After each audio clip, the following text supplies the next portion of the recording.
Welcome everyone once again to Tailor Solder Fry here on the mighty Loading Ready Run Video Entertainment Network. I'm Ian Horner, and joining me again this week for the second time is paint peeling Hi. paint peeling extraordinaire Cameron Louder. Yeah, well, when you use a cardboard bag and backing board as your palette, you get to peel, what was it called? Fortium? Ooh. Basically off of your palette every few months and make a pile of just, there has to be a subreddit for peeling, It's right? like a strata. Yeah, you get multiple layers and yeah. It's like those old buildings in old cities. Fortnite, yes. Yes. Yes. Which is exactly what I'm describing, the Detroit agate. Yeah. Yeah, where it's just like years and years of paint layered up on each other on these beautiful strata. Hey, this is the Let's Try program here on the lovely Loading Ready Run program, and today, Cam's going to continue painting some silver tower figures. Yep. Which is... For like the fourth year in a row. But you do such a good job of it, and it's... Oh, thank you. People find it very, very calming and very interesting to watch, so... All right. I'm always happy to have you here. Always happy to be here. And today, I will be continuing on with my build of a DSO oscilloscope kit. But before that, I've got a bit of updates to some of the previous Tinker Tailor stories we've been telling here. So before the break, I was talking about trying to buy a Austin Mini from Japan as a brand new car. The Mini has since arrived in Canada. I'm working on putting together a short blog about me picking it up from Vancouver, but it's been stuck in BC out-of-province insurance-based inspections. I need to have it inspected to conform with North American regulations before I'm able to. What the hell was that? The things that keep your car from exploding and running into other people. The car is fine. The car exists to standards that already exist in other countries. It's just North America that has some very, very questionable choices that they've made. Such as? Such as one choice that, one choice was you need to have good ball joints on all four of your ball joints. And I agree with that one. I do. So I paid the man to change out one of my ball joints. Same thing with tires. I need tires that aren't cracked. The tires it came with were cracked. Okay, so those are, and God, the tires are difficult to find. You try finding a 165 70 R13 tire. I dare you to find one. They are not easy. That's pretty small. There's only a couple that make them, and even that's a bit difficult to fit inside of a standard issue Mini. But what we finally got down to, I received a call from from the inspector, and he was like, we got the ball joints installed, we got the tires installed, you got the daytime running lights and the new American headlights installed, that's all okay, good to go. Except we need you to have some sort of always-on orange front indicator.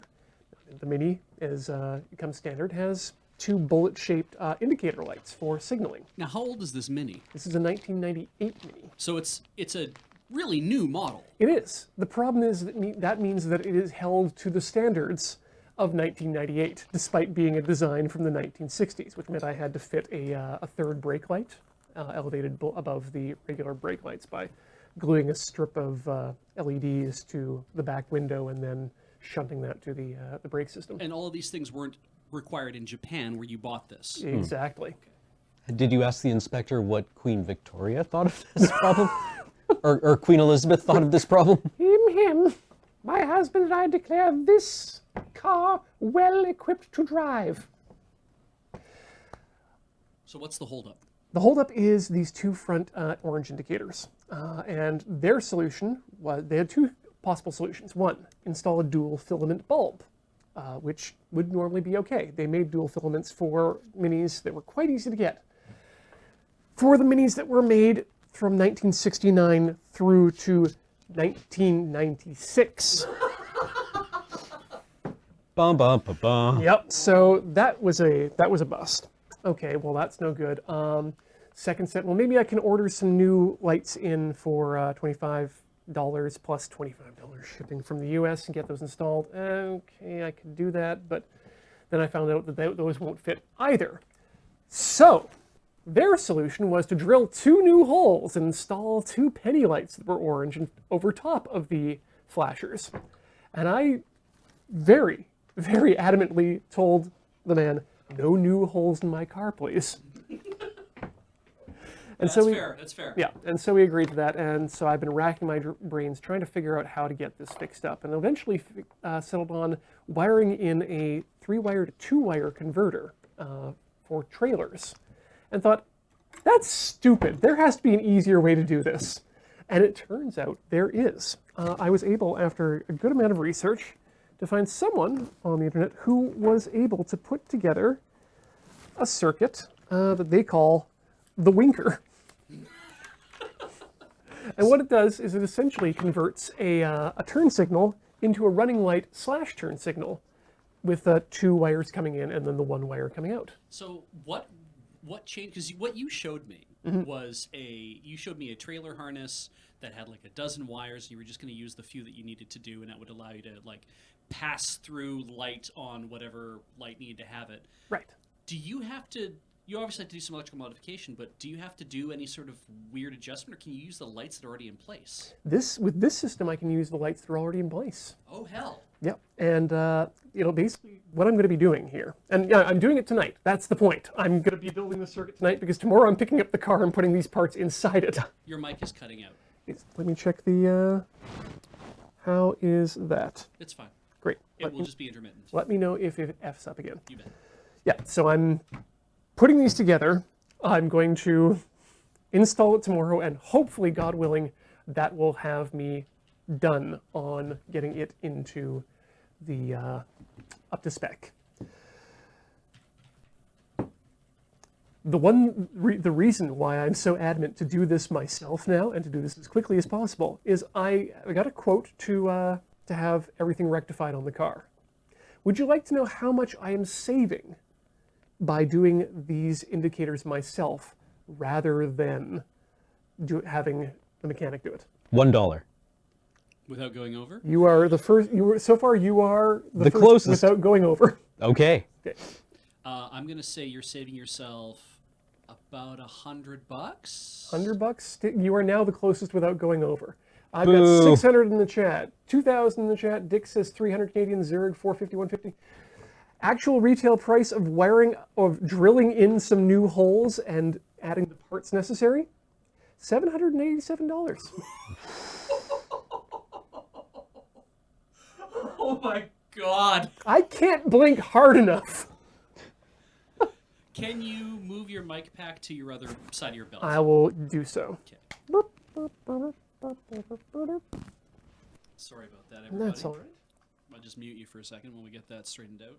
It wasn't doing that when we were opening. It just started doing that now, so we would have caught that in time. Okay, you're back up. So let's hope that works. So yeah, basically it's a very simple circuit. I'm not sure if we can actually get one of the cameras to look at it here, but there we go.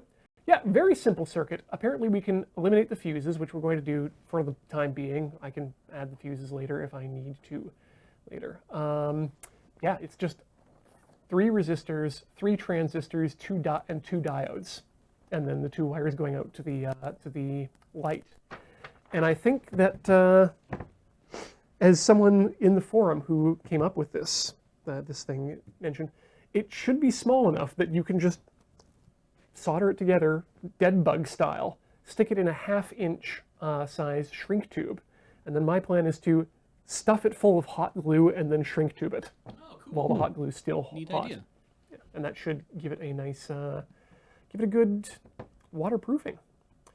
So yeah, let's get into it, shall we?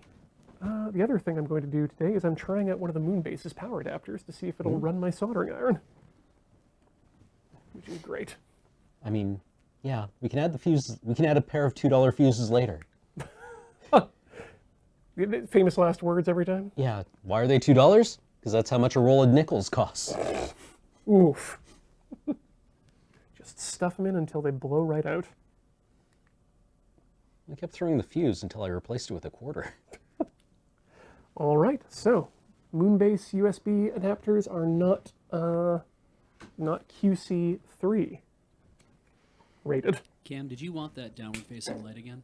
I would love that, actually. Can you reach that now? The pin directly above his head. Number 3. Yeah.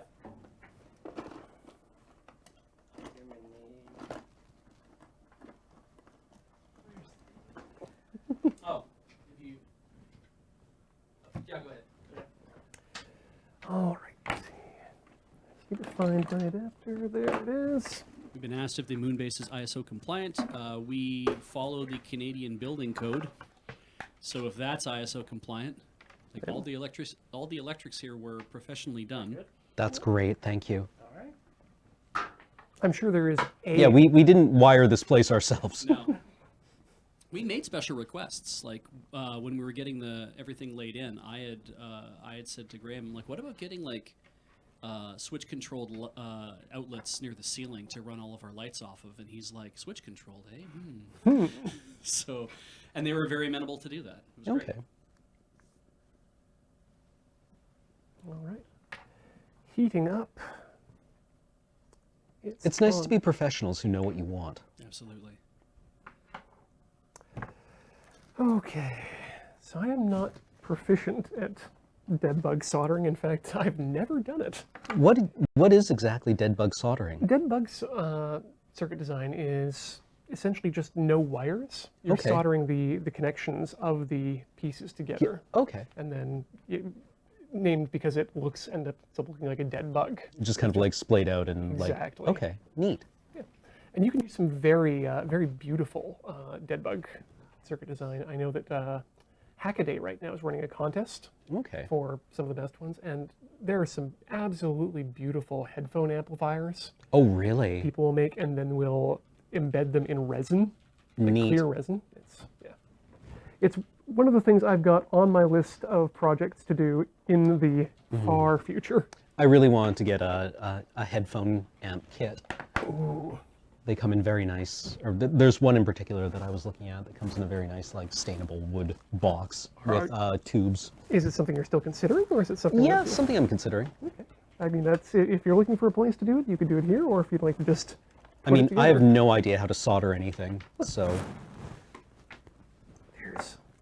I was never very good at laboratory electronics. Okay. I mean, you have the steady hand for it. Oh God, really? Looking at you right now, yeah, you definitely have the hand necessary. Troubling. Look, you're looking at larger resolution than what you're doing right now when you're dealing with soldering. Well, I would be definitely interested in giving it a shot. Happy to help facilitate that at any time. And that's the last thing we need, is our tip cleaner. Okay, so now I'm not just pulling a random circuit diagram off the internet and pretending that it's going to work. I did actually try and find a way of testing it today while we were before actually using it, and had to eventually settle on Tinkercad, which will actually let you build out circuits and then test them. And yeah, it was good to know that this is actually working the way it's supposed to. This isn't like some, hey kids, in order to see crystals grow, mix these two chemicals together. It was, yeah. There was verification that occurred. Now my big problem, and this is something I ran into while I was actually doing the testing, is I always forget which way to wire up diodes. Because they only allow current to flow one way.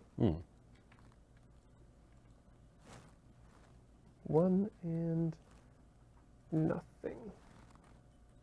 Neat. And I still can't remember. The stripe is the negative side. Okay, well that will make things a lot easier. Now negative in terms of, I'm gonna have to look this up on my diagram again. All right, where did that go? Actually, let me show that off. Tinkercad.com.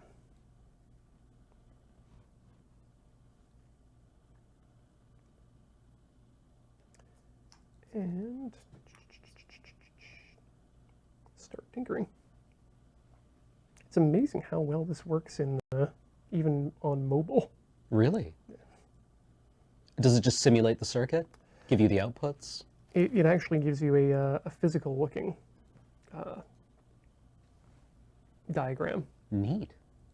And it functions as well. So if you've got a button on there, or if you've got code running into a microcontroller, it will simulate that as well. Cool. It's super handy.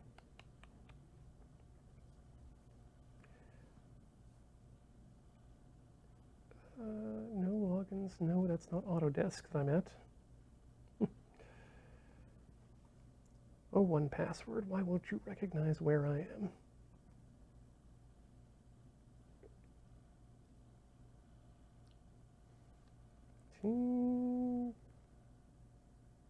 Okay, interesting. For some reason, that's not, I don't have my login information. That's troubling. Yeah, that's not, that shouldn't be. Why have you not stored my information? Okay, oh well.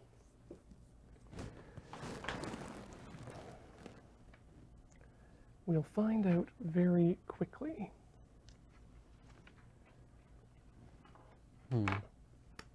So, first up, I think what I'm going to do is solder the diodes together. Oh, this is a good question. Or should I cut some wire to come out as leads? I think I'm gonna get some leads out of here first, because while the circuit has been designed,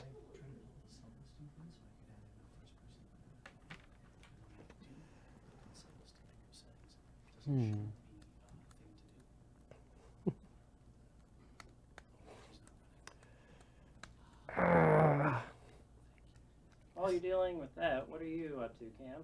I am painting the Dark Elf Cenobite. He's a very leathery dude. Looks like he's on his way to a Skinny Puppy concert about 1989. I would expect this is about 2 Dark Park era. He's wearing pants with a lot of holes cut in them, and he's got chains hooked into his body, and he's also wearing as a cloak a stitched together pile of skin. oh, Yeah, that this is one of the heroes in the game. a leather cloak. Yeah, That's it's like back at UNBC there was an anime club who met across kind of like the hall from where I used to hang out. And one of their members who wore track pants every day, and the same guy wore a leather fedora that we were pretty sure was made out of human skin. ooh. Like I've seen leather-esque fedoras and always wondered if they're just very, very oily felt. I mean, this is also a possibility. It was disconcerting. So, I mean, I'm just trying to channel that feeling that maybe this guy has really, really strong feelings about Naruto, Oh, you know he does. Who doesn't? or maybe, I don't know. It's circa 1999. What's the creepy ass anime that this guy watches? 1999. Probably something Tenchi related. Ooh. Or is he just really into Kenshin? It's a shame we can't be into Kenshin anymore.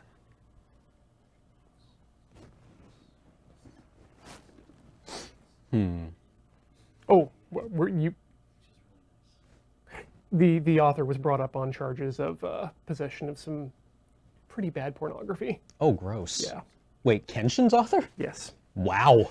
Yeah. I did not know that. No, he had enough of it that the police were initially going to charge him with intent to distribute based on the amount. Jesus until Christ. he admitted to it and said, no, this is just my personal collection. Ew. Yeah.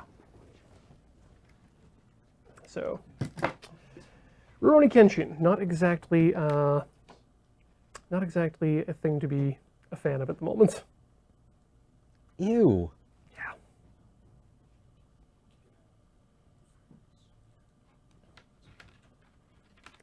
But hey, that's not the only samurai Japanese media, so Yeah. it's okay.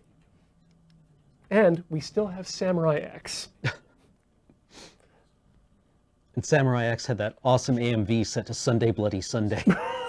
Oh, I recently looked up the trailer for Samurai X, and it does. I mean, it ages as well as you think something from 1999 would. It's aged like a fine Y2K. Yes, it's aged like a fine wine with a ill-fitting cork. Filled with cheese. Okay, so these two guys I'm going to call my pigtails for the bulb itself. And I can trim them down should I need to. This guy doesn't understand why Shinji just doesn't get in the robot. He got in the robot in the first episode. He has an awesome life. He hangs out with all these hot babes. If I was Shinji, I'd be happy. You'd be porking them all the time, because that's how that works. I'm projecting a lot onto this figure right now, I feel. He's got a cool friend with white hair. A cool older friend. Okay. So let's think about this in terms of trying to lay it out, just as an exercise. So we're going to get these two are going to go down and down and come together. And then we're going to need some resistors here. Or we'll need one of our transistors first.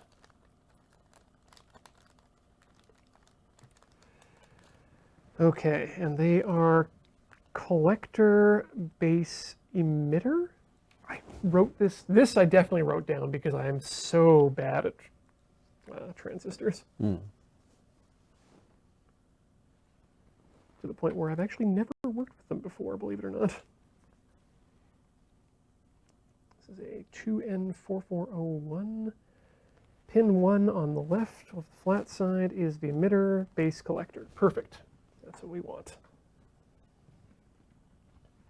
So those will come out, and then we're going to get a 2.2K resistor.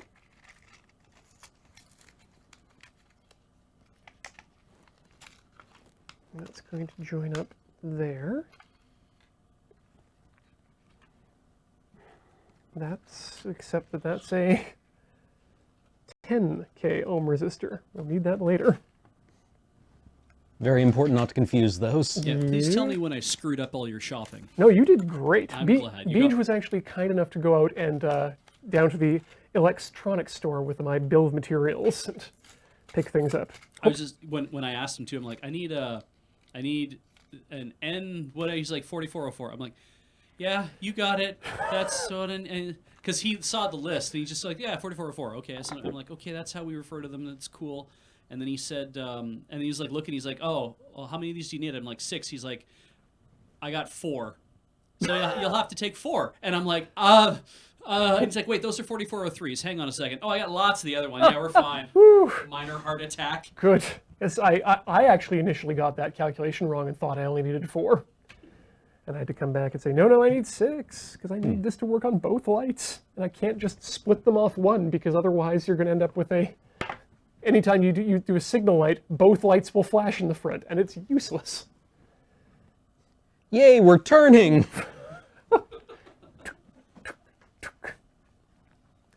Okay, so that's after the resistor.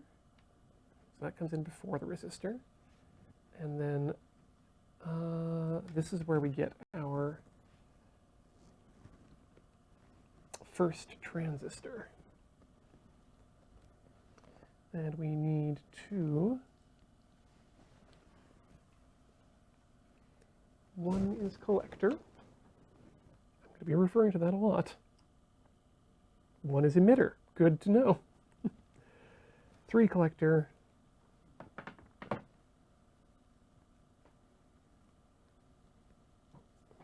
Mystic Man is asking if the outcome of this is your turn lights will just be on all the time, and then when you turn on the signal, they will go off, on, off. Exactly.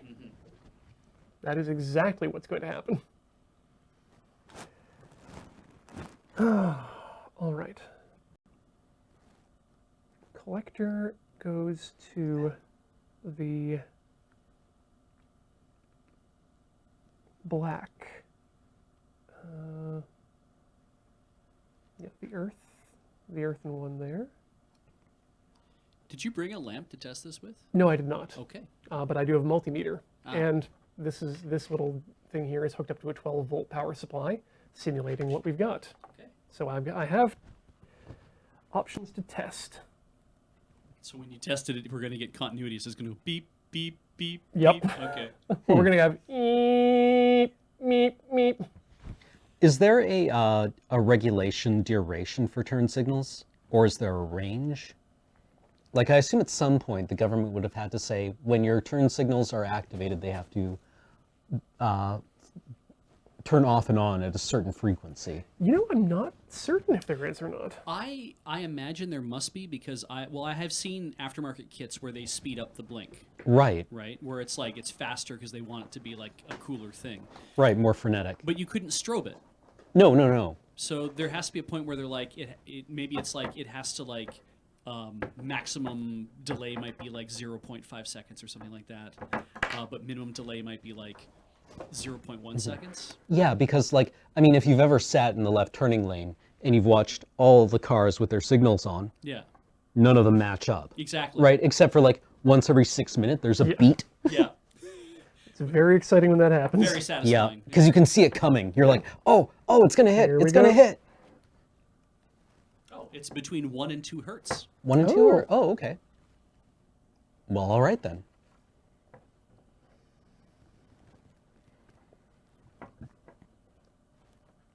All right, so we'll start by soldering this one. I should probably have some. In the old days, you had blinker relays, usually right in your fuse box, that you could change out. And I had one fail one time, and I had no idea why my lights had stopped working because my fuses were all in fine shape. And my mechanic friend had said, "Did you actually check the relay that controls the blink, the switcher?" And I'm like, "The what?" And he's like, "It's a big silver like cylinder. It's next to." And I looked. I'm like, "Well, I don't know if those work or not. Like, you can't. There's no way to tell." He's like, "It's probably just blown. Go get one." It was like $3 or something to get a replacement. So those were the days, right? $3 Right. and you fix your problem. Now you need to, like, It's an ECM replacement, and that's $1,200. yeah. Thanks, CAN bus. You need to check the software. Well, that's what I was talking about earlier with the pulse width modulation that's being added to these car systems. It's a marvel of technology in that you can actually start controlling 2 or 3 different bulbs off of a single wire, Neat. just by changing the width of the wave that comes down.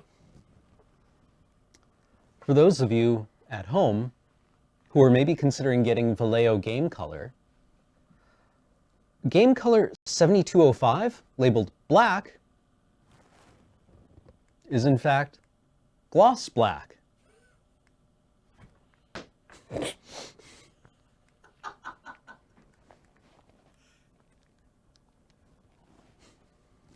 Is that an oops? No, it's just A preference. Everything is better when it's matte. yes. Thank you, Matt. Wow. The problem with gloss black is that it has a different fit. Obviously, it has a different finish, which implies a different surface behavior, which makes it very, very bad for undercoats.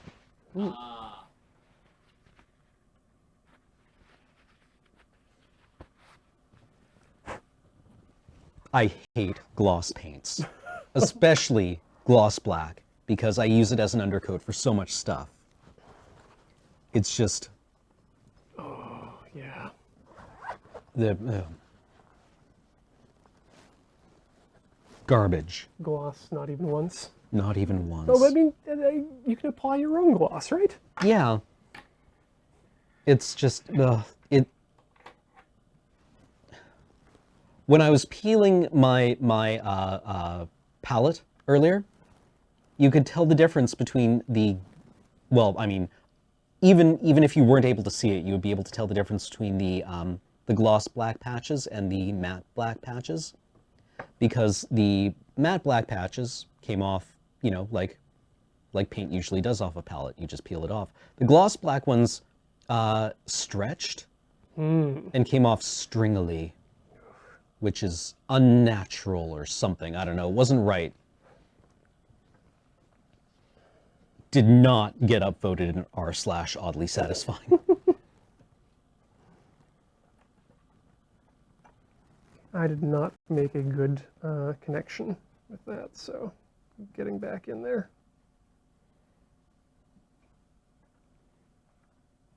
r/oddly satisfying is a subreddit that I have an odd relationship with. And an Because- oddly satisfactory relationship? Well, either that or it's like something that immediately like makes my teeth hurt. Because like there was one video of somebody dropping a can of tuna into their kitchen sink and it falling into the drain where it fit perfectly. Whoa. And I was just like, oh! And I then- don't know why I had that reaction, but I hated it. Like I found it, I had to sit back and think about that one for a while. Like that can of tuna's just in there now, forever. Visceral. That's a much better connection. So we'll just use our handy dandy modified Zippo to shrink up that shrink wrap. Or not Zippo, Bic. And by modified, I mean remove the safety from it. Like in high school, so you could just get a flame that was like 6 inches high. I mean, they don't have the adjusters on the back anymore. Did the Bics ever have the adjuster on the back? I forget. But yeah, I forgot about taking off the safety, right? You just jam a pin under it Oh and yeah, flick it off. screwdriver. And Yep. So you could do it on your pant leg. For right? me, it was just I just didn't want to have to put that much pressure on my thumb to rub. I have sensitive hands, Cam. I'm an artist. Yeah, my lily white hands have never seen a day of honest work.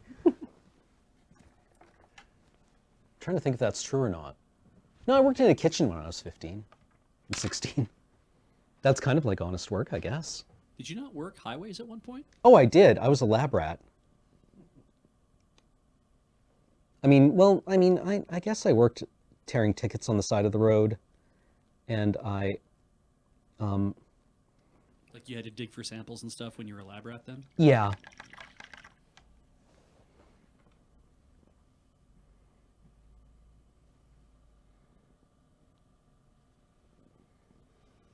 Okay, so I'm trying to decide how I want to wire this up with a common ground coming out. Better.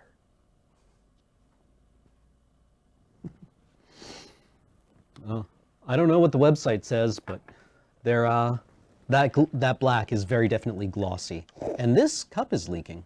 Oh, that's Matt, could I bother you for a fresh paint cup? And could I ask you to take this one away, please? Maybe we could just double sleeve it. Possibly? Yeah, do you know where the paper cups are in the storage room? I think. Yeah. Yeah. Okay, thank you.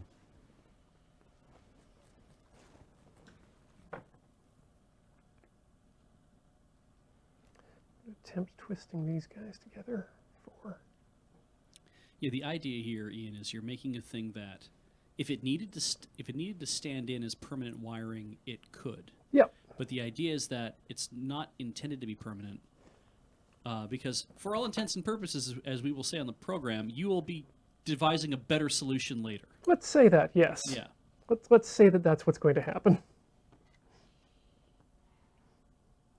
There's no guarantee that that's what's going to happen, but Before this becomes Exhibit A for the prosecution. all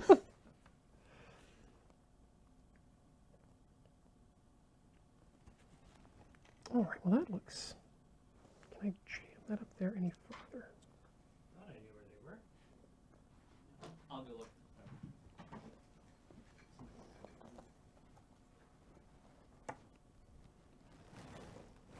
All right, let's just jam some solder in here. Get Jam it nice in. and connected. Just paint that. Cold, cold joints. More than likely.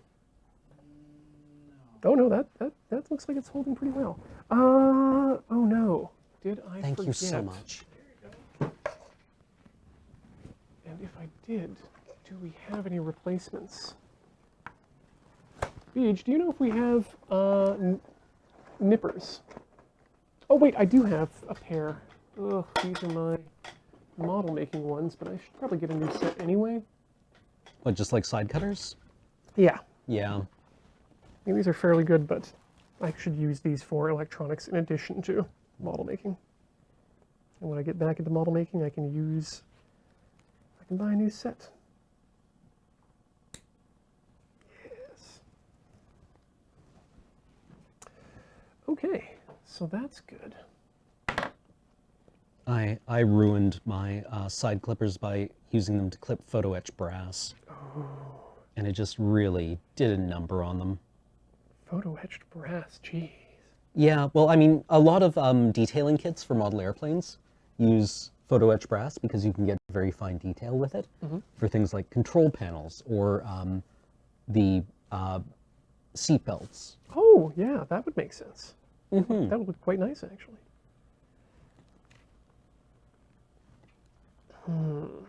Yeah, let's do it this way.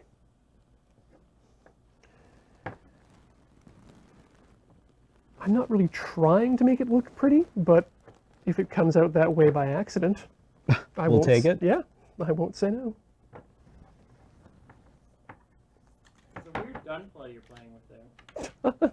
Well, so far it looks like the world's worst IUD. Oh my god. IED. No, no, no. No, He means IUD. I meant IUD.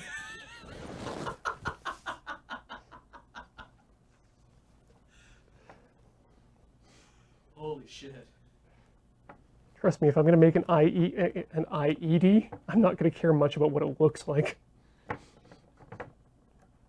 Exhibit B for the prosecution. Oh, damn it, Wicker Knight!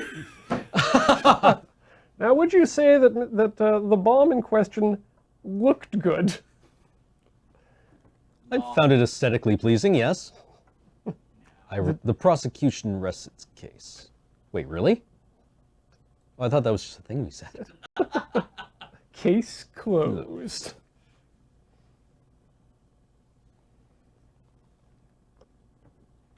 Okay, let's open strand that. That was a Simpsons, right? Yes, that was Lionel Hutz. Okay.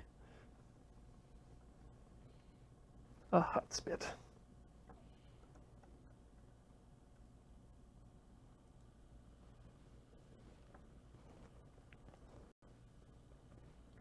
This miniature is so greebly. All of these miniatures are so greebly. They're just covered with tiny little greebles, I guess. If only they were just like a chess set. Well, I mean, you look at the HeroQuest miniatures, and they've got very strong silhouettes and kind of minimum details, or minimal details. These are just...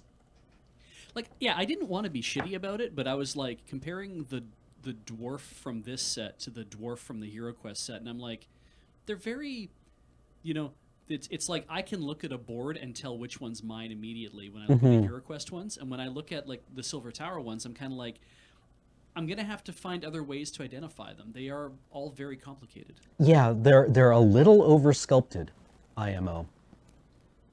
Which I understand was a problem for Games Workshop when they moved over to their CAD sculpting.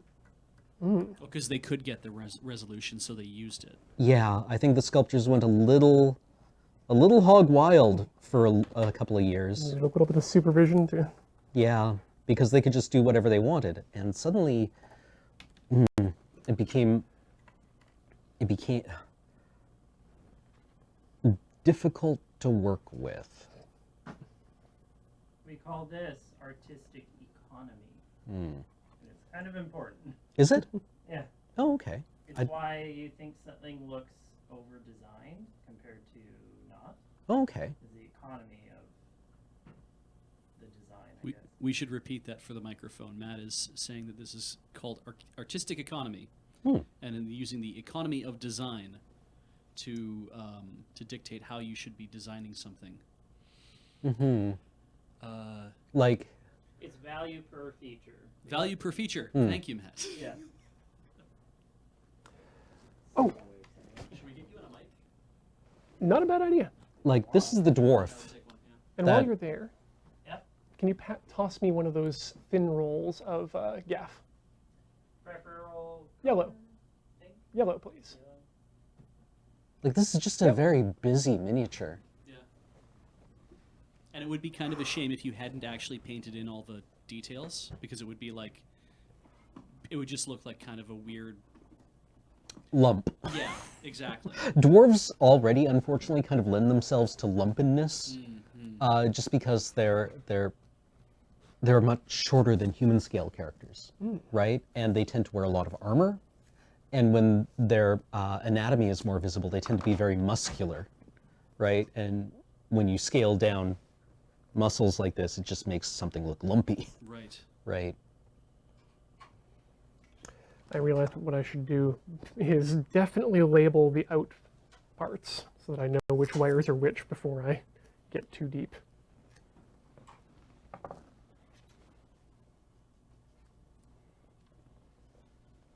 There we go.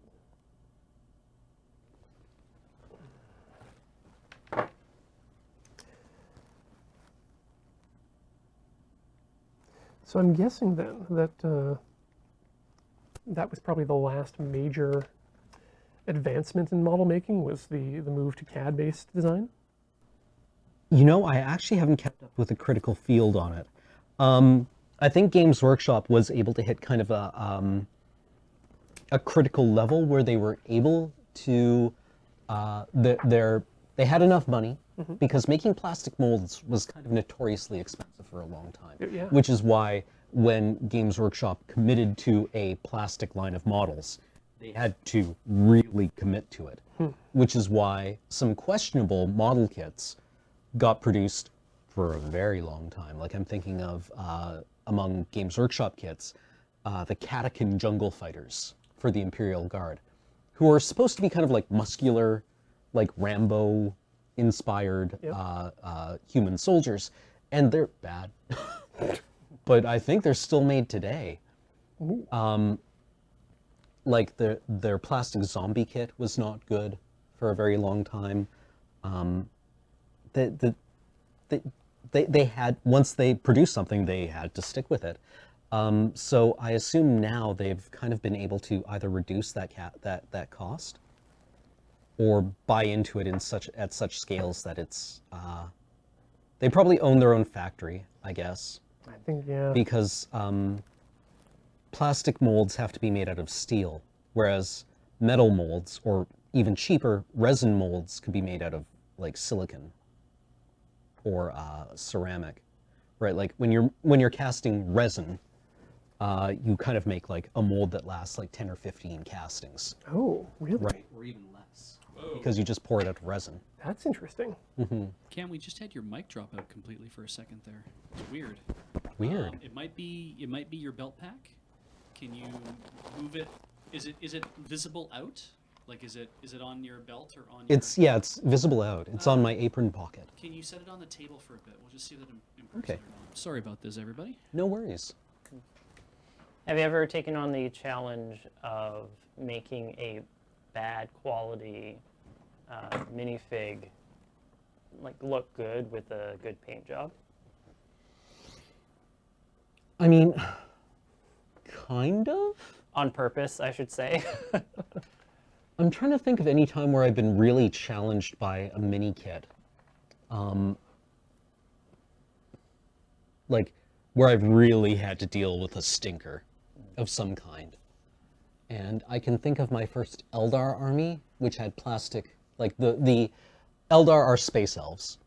And they're kind of like baseline infantry were called guardians, who were, you know, cobblers and tailors and stuff, who had once walked the path of the warrior and were now called back to it for emergencies, right? They were the citizen militia.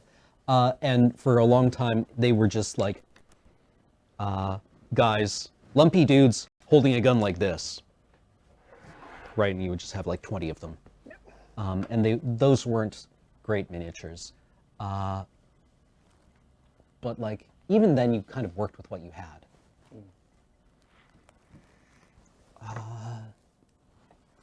But like some notoriously bad miniatures, I think I stayed away from them. The hobby was too expensive to deal with bad minis. Life's too short and too expensive to.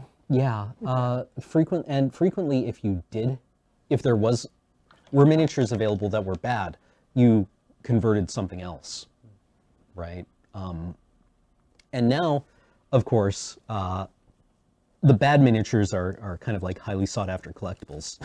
Always. Because they're produced in limited quantities. Or for not a very long time, or because they have like sentimental value to people. Yeah. Like the Eldar Farseer, for a very long time, was a guy who, I guess they tried to give him like a King Tut beard on his helmet. Mm-hmm. Like it was supposed to have like two eyes, and then like the helmet was very insectile, but it flowed out to like this like King Tut beard. Yeah. But it looked like a snout. Right? Just because he was kind of like standing with his head like angled back very haughtily, I'm going to assume, and was pointing. Mm. But it looked like... Just not. Yeah. And apparently that mini is like, people love that one. All right. Yeah. So you were able to avoid all the bad ones way back when because you were too bougie for them? Well, I mean, like, not even that, but like, if you're going to spend $100 on a figure or on a unit and have to invest so many hours in painting it, and then play with it for a couple of years, then like, spend a little extra money and make something that actually will make you happy. Yeah. Right? Instead of using whatever it says on the box. Yeah. Does it spark joy? Well, yeah. But yeah. I mean, it's not a bad question to ask, right? We're paying in for this hobby.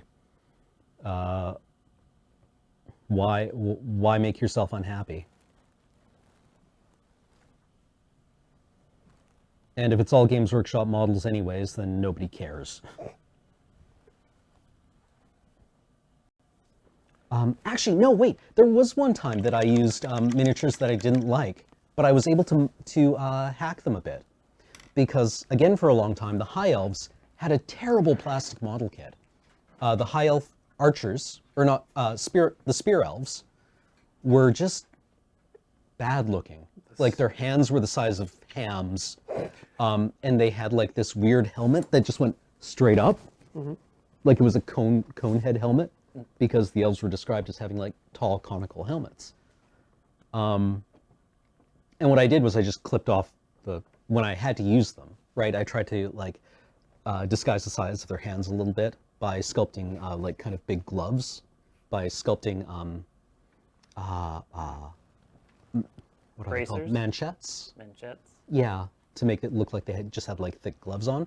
And then I clipped off the top of the helmet to just above where their head was, and then clipped the forehead down so it looked like they were wearing, like, a swept-back helmet. Ooh. From the Lord of the Rings movies that the elves had.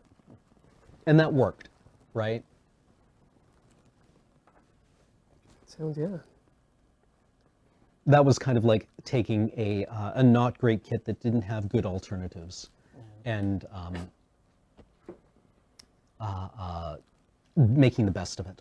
Did you ever do any other heavy alterations on figures, even? Oh yeah, like my Imperial Guard Cadians are all modified in some way or another. Just simply like the current, I don't even know if they're the current line of Imperial Guard. The current plastic Imperial Guard have, like, their helmets are like these round helmets that come down over their ears, kind of like an American football helmet.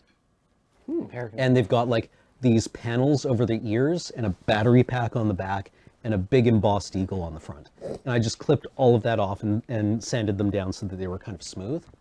and that makes them look a bit better. And then because their laser gun is also like 6 feet long in scale, I clipped it down quite a bit and made it shorter, like a carbine. You improved the economy of the design. Yeah, well, especially because the Imperial Guard frequently wear camouflage, it just makes them so busy. Yeah. Right? Because your eye is kind of drawn to the face, and then there's like all of this crap on the helmet that makes it very hard to look at.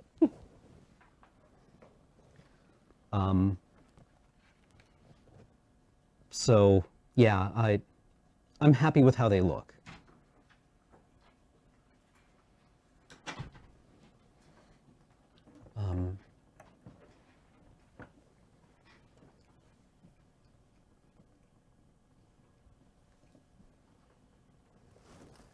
Oh, this is tough work.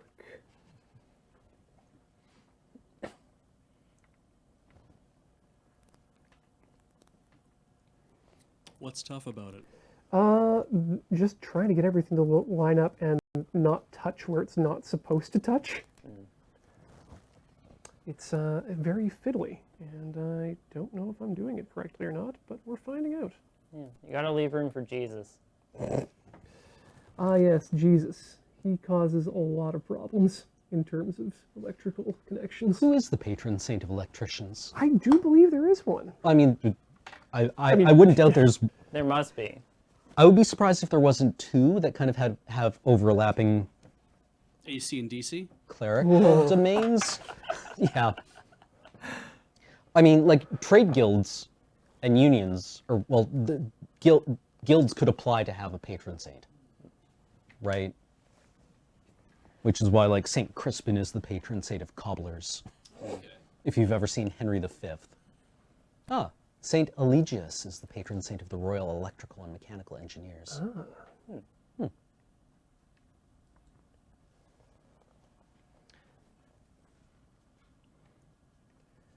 Emitter goes that direction. Into yet another one of these guys. Oh boy. You know, I don't think I'm going to be putting these in shrink tubing, but I am going to be probably covering it in hot glue or something.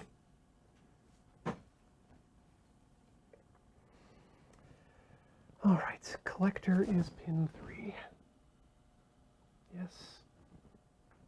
I'm going to remember this by the end of the episode. Collector is 3. Okay. Just in time to finish and not have it be relevant anymore, right?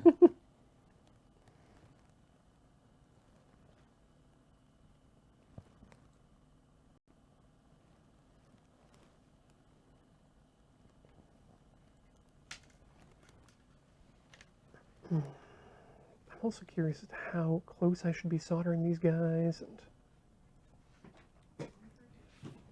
like that seems good.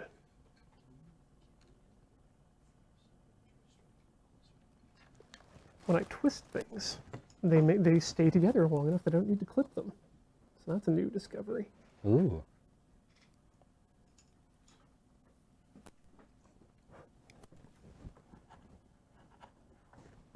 There we go. And now we can clip the extras off that one.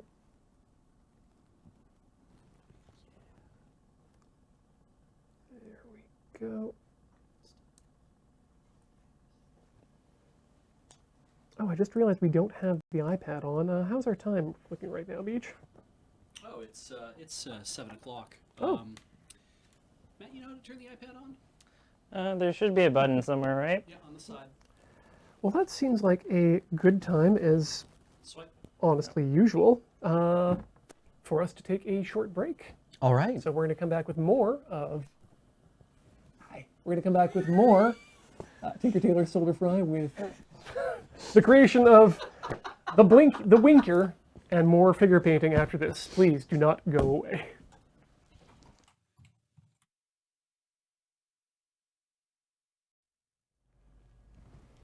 I really wanted Beach to be on that show, but I respect and agree with their decision not to have any male guests. Are we back? Oh yeah. Hello. Hi, welcome back to Tinker Tailor Solder Fry here on the mighty Loading Ready Run network. We're talking about sailor business. Check them out. Also check out our podcast over at loadingreadyrun.com. You can find all the great shows there, both pre-recorded and live in general. Currently tonight, I'm working on a winker circuit for my Mini so that it will blink and stay on both when they're supposed to on the indicators. And Cam is Still painting Silver Tower miniatures. so I've got all three of the transistors on the board now. Now it's just a matter of finishing up the resistors and then adding the other leads. So I don't know if, I don't think we can say we're in the home stretch, but we're Is your definitely. paint cup holding up, Cam? It seems to be, yes. Oh, good. So that's a 10K. That's good. Yeah, no new rings. It hasn't proposed yet. Oof. Okay, so you dump out on the middle pin. You also dump out on the middle pin. And you are a 10K, I believe. Correct? You are 2.2Ks. Maybe I should just learn this this resistor color code. Brown, black, orange, red. Cool. Learned. Yep. Yeah, there we go. Done. Remember this, chat. Chat will remember this. Okay. And I was. And then the metallic code is at the end, right? Is the final one where it goes like to tell you what the tolerance is, Oh. right? That's the final band. That's how you can tell. Well, no, the bands themselves are that's the resistance of the whole thing, based on what the layout is. There's only 4 bands on it. Sometimes there are 5, I believe. Right. Did you say that? Yeah, the color code tells you what the Yes, resistance yes, is. okay, But sorry. the final band will tell you like what the plus or minus is on it, right? I don't know. The level of tolerance. Well, I'm sure we will find out. Yeah, I think resistors are bidirectional, and Okay. if they're not, then I'm in a world of hurt here. But, Yeah, no, fair enough. Yeah, they should be. That's right. Yeah. diodes are the ones that are directional, for good reason. Yes, Cam. The chat is coming in with yes, Okay. Cam. Good. Then I am completely out to lunch, and I'm happy to have you here too. I wasn't I- even aware that the resistance, like percentage tolerance, was something that was. I thought a resistor was like, I block this. Yeah. Well, I mean, like, yeah, but I assume like all things. It's analog. Yeah. Yeah.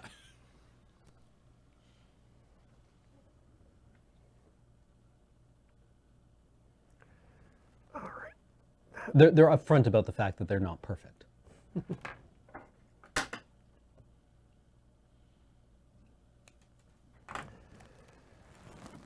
I mean, I have a predilection to just believe that anything that is digital, Is or rather- perfect. Well, anything that is electronic is therefore digital. And digital only It's- means it's- 1 and 0. Yeah, it's like it's on or it's off, and therefore the components, they either do this thing or they don't. They're like, it's like, are you letting power through? Yes, I am, or no, I'm not, because you haven't given me enough, or you're not doing whatever. And it's like, either it's in a functional state or it's in a non-functional state. And yet, right, when you put a whole bunch of electronics together, it can do analog things. Yeah. Like this came up to me the first time when I was dealing with Arduino code, and the way that you designate in an Arduino whether or not a analog pin is on is set high or set low. It doesn't necessarily matter what the voltage is, but it's like, okay, this is the threshold now where you set high. At least that was my understanding. I don't believe that that's a full understanding. Oh, there we go. Resistor table from Rio Pesio. Thank you. Tolerance +1 or +2% or +5 or 10. Interesting. So for these ones, the final one being brown, I believe, is a 1% tolerance.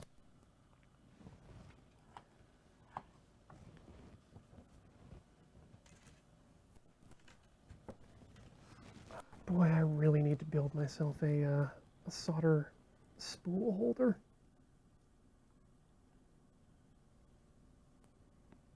This is starting to get a little ridiculous.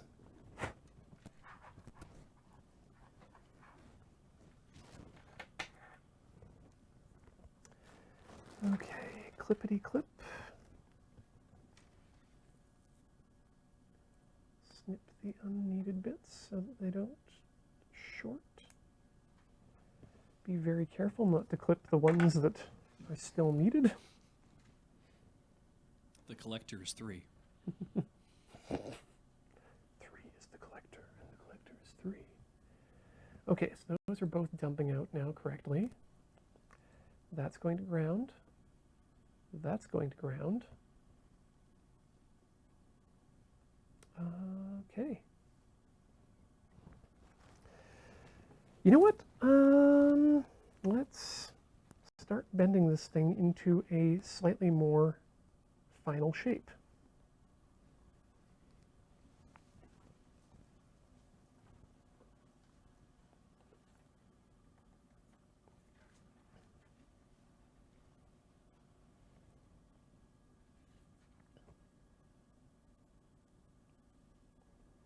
You ever just almost have an eyelash fall into your mouth? Me or? Just anyone in general? Uh, Just happened to me? Yeah, I think you. Has this happened to you? Yeah. Is your head shaped like a crescent moon? Like, Right? How is that possible? yeah. Like, And yet somehow I felt something like, oh, what's that? And I touched my bottom lip, and there was an eyelash on it. Did I'm you like, make a how wish? the fuck did that happen? huh? You gotta make a wish. I didn't even blow it away. I just kind of like, oh, and then rubbed my fingers and it went away. What the hell's that? Yeah. Oops. I clicked the wrong one.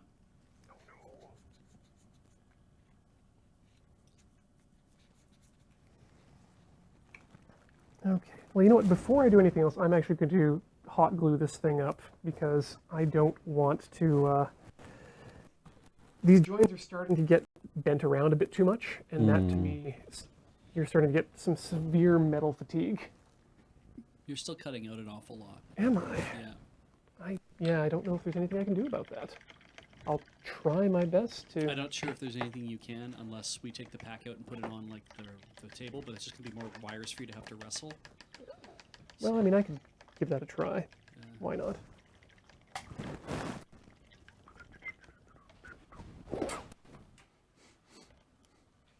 Thank you very much, Lord Hosk, for that. Did we say something about Babylon 5 in the last Analysts? I haven't had a chance to watch it since it came out.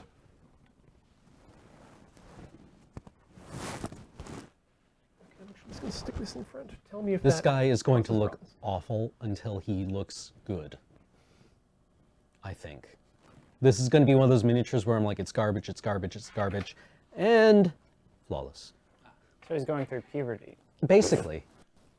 Oh, I need to give him like a terrible little shitty mustache. Whoa.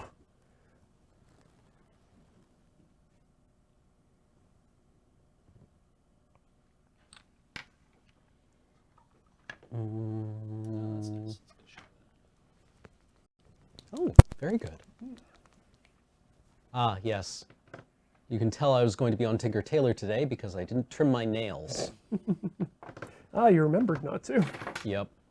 Look at that. It's disgusting. Disgusting. You just have to chew them all off. Yep.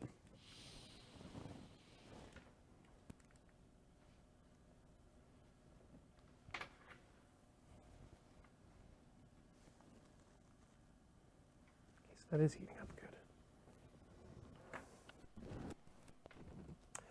My trusty Japanese dollar store glue gun. God,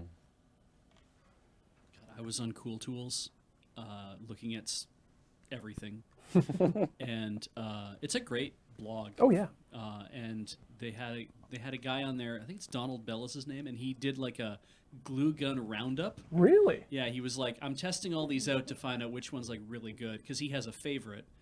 But then he's also like, yeah, this one's a good value, even though it's not very good, but it's actually good for the price. But then there's also this other one. But he has like a favorite that's like $40 or something, and I was just like, oh, that's the glue gun I want. I want that glue gun. I'm an idiot because I never use glue guns. But, you know, now you know. Now I know which one's the best. Now we know. It has a switch on board. Like Ooh. you can turn it off on the handle. Ooh. It has like a really wide stand. It has a wide stance. Yeah, so it's a very wide stance. That when you set it down, it doesn't like try to tip over on one side or the other. You know, like these other ones tend to. So that would make it a short range stand. Ooh. Hey. Very powerful. Uh-oh, someone's been reading.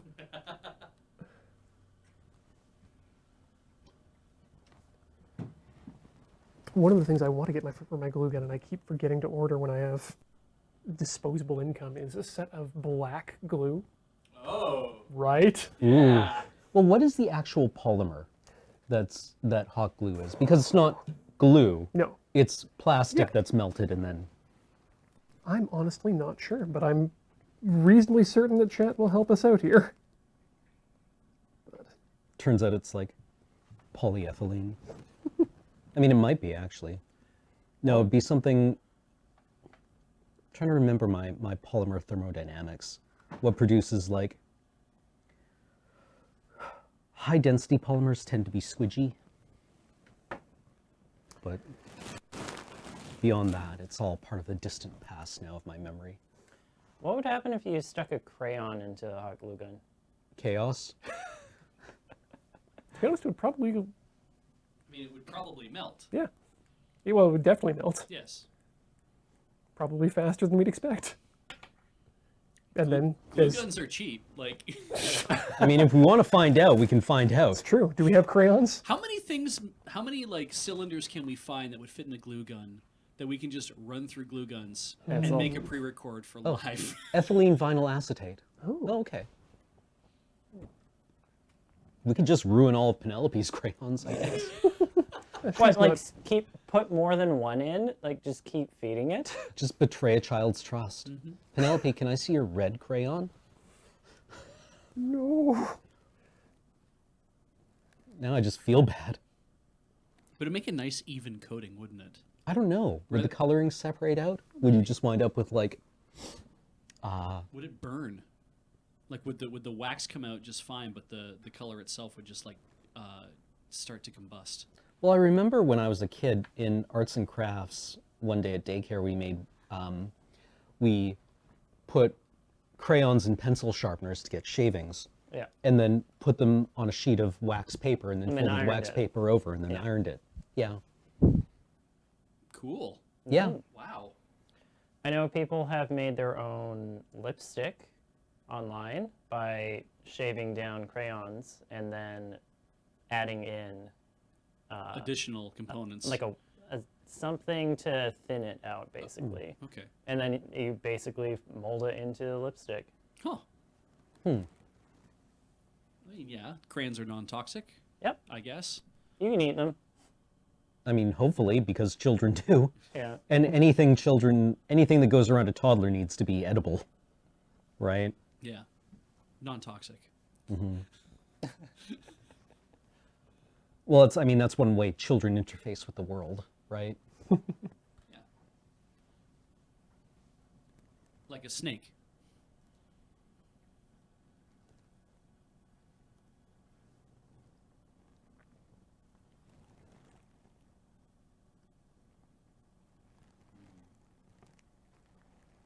Bendiness. So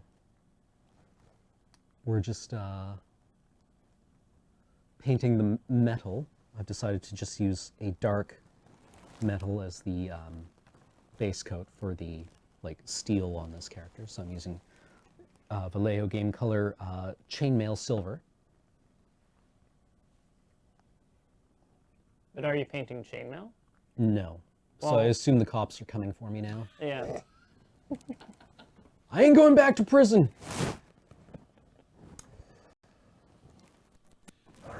That's Ian's beard doing a number on the mic. Oh, is everybody, that it just so you again? know.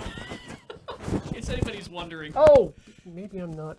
There we go. Let's take that out of my beard zone. So Okay. nobody else in the moon base has that issue, right? It's just because you'll put your head down to work on stuff and then you scratch. And I need to definitely trim my beard. Really? Are you gonna bring it back to Uh, chin or? No, I'm going to take it back to Christmas levels, which means probably about a 1/2 to 3/4 of an inch, maybe a full inch. Mustache stays as it is, though. Yeah, they don't have any rules in the government where you work that you have to have a certain type of beard. I don't work for the military yet. Okay. Yeah. Like you have to be able to fit into this gas mask when they storm the. Well, I could tell you, but That's fair. That's a fair. Yeah. I always thought it was really interesting that if you're in the military, you can't have a beard unless you're in the Navy. Because apparently the Navy can make its own rules. Yeah. well, that's the thing, right? They're not a unified force. But like, the Army and Air Force say, no, you can't have a beard because, you have to fit a gas mask over your face and it has to form a seal. And that's true also in the Navy, unless you wear a beard, because it's a tradition. And if you're putting your face in a seal, that's a completely different and punishable offense. Gross. Don't kink shame. As a boy. What a good show. Yeah. Go watch The Terror, chat. Forget whatever we're doing here. Go watch The Terror. Yeah, there is nothing that we are doing that is more important than you watching The Terror. Except please finish watching this and then go watch The Terror. Fine. I think I have to say that you should watch our stuff. Ah, nope. God, I love how Hickey has no idea when he's like, when they keep ramping up things, when they're like, okay, 10 lashes. And he's like, but what would I even do? And they're like, 15 lashes. And he's like, but I saved us all. 20 lashes. I think this is bullshit. 30 lashes? It's like he has no clue. Yeah. They're like, he just won't shut up. And they're really trying hard not to whip him more. Yeah. Like, Hickey, do you know what a understand? lash is? Yeah, that's when we get the quartermaster to blink really aggressively at me, right? Yeah. It's what Beej finds on his lips. Yeah. Oh, a moment on the lips. Lifetime on those ships. Oh, God.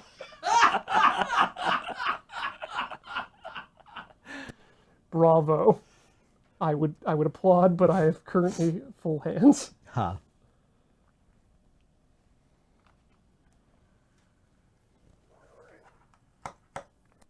Glad I kept the spade tip for that. Okay, so that's that side, which means that this one now needs to bend up and join with its brother. Brother diode. It's you, Diode. I'm gonna go overhead for a second. We'll see if we can. Oh, I'm sorry.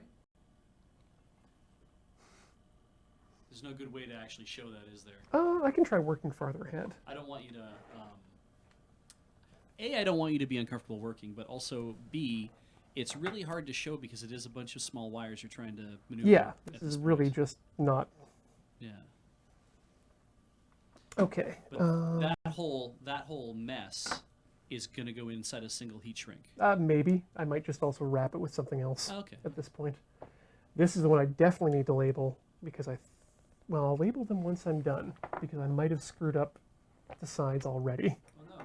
That's fine, but good. There are only 2 grounds in there. That I was also a little worried about, but not anymore. So, any interesting new quirks in your car?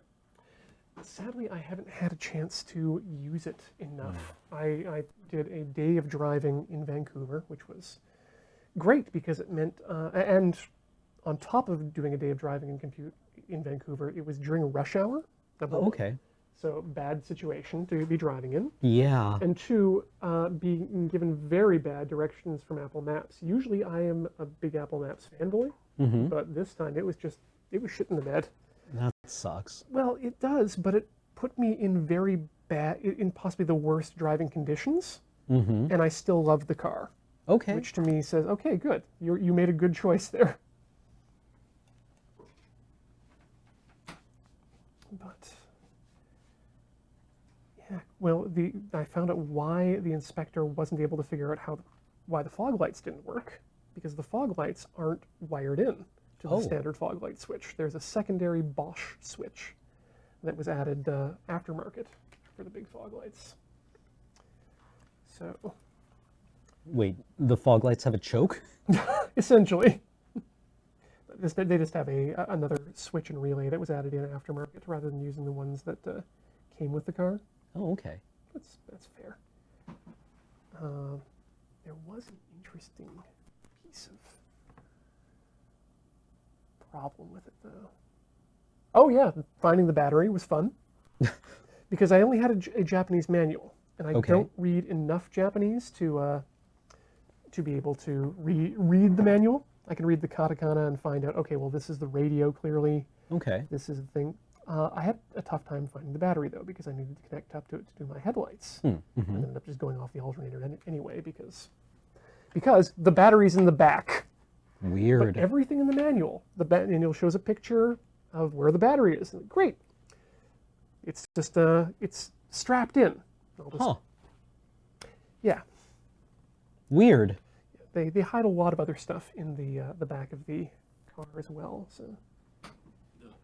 The boot. Yes, I'm sorry, the boot. Das Boot. They have a boot back there? Not much room for it.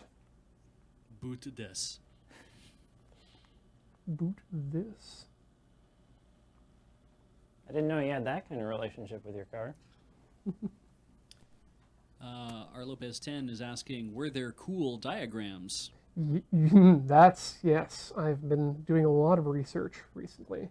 And boy, oh boy, do I have every shop manual from Rover and their upgraded CDs of technical bulletins and information. So I have all the wiring diagrams now.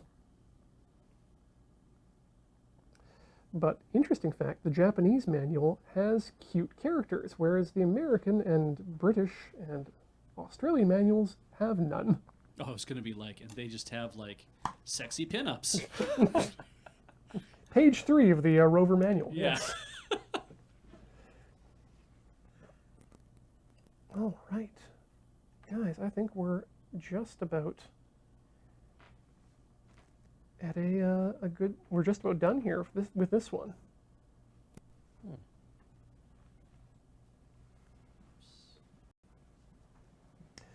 So I'm just going to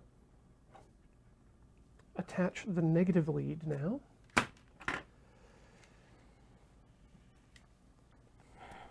And then we will be able to wire this up.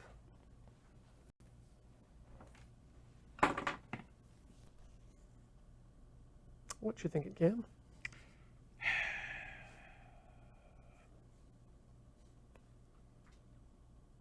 Over-sculpted.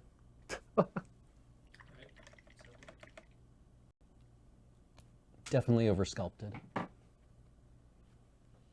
I mean, this is after several days of working on it, I now have a base coat. Like that's, at this point, you're like, this is what you're going to start with in order to actually get into detail work? Yes. Jesus Christ. I thought that was done. No. Oh, hell no. Oh, hell no. I ain't even started yet. Do you have a finished one to counterpoint that with? Like, this is more or less finished. I'll try to get them on the same focal plane to you here. Oh, okay. I kind of see what you mean. The detailing around the armor, the highlights on the cape. Yeah. Yeah. Mm.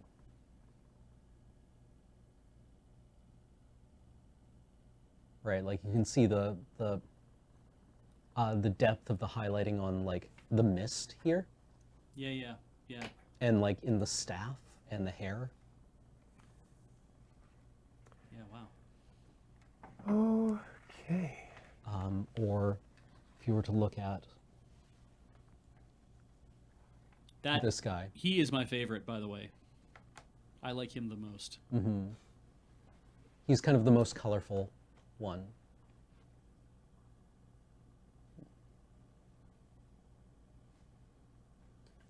He's got a lot to say about lightning bolts.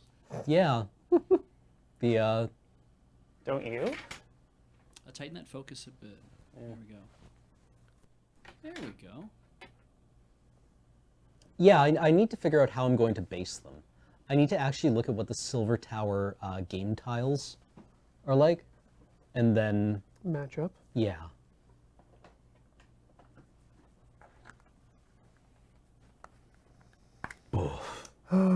Yeah.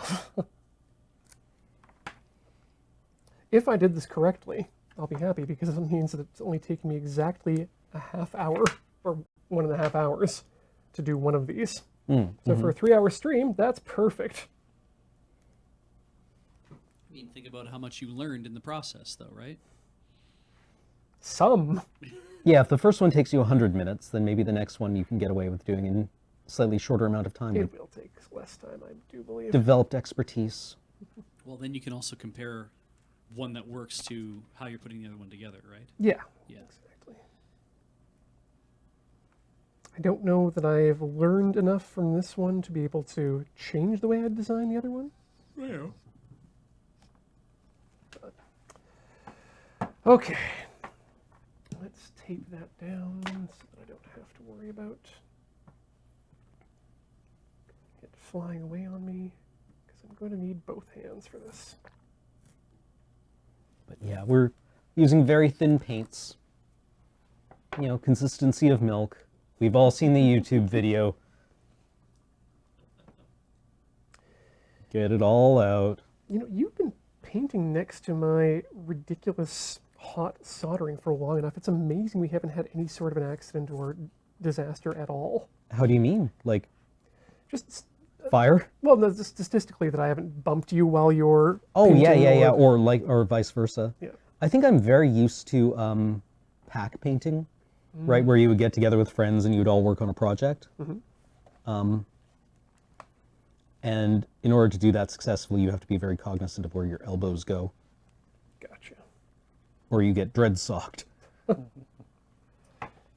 realized that when we did the bonus stream, we did not have a because it was a TDSF bonus stream. We didn't run a poll Oh. to see how injury was going to manifest. And the thing is, I can't remember C1 flow by in chat. So if there was one, please repost it. But if there wasn't one, that's okay. It is okay. Well, you don't want to see an injury? I don't want to see anyone. Well, get injured. I think at this point it's probably become part of the superstition, Yeah. right? That if you don't have that pole, then somebody will get injured, right? It's like saying break a leg.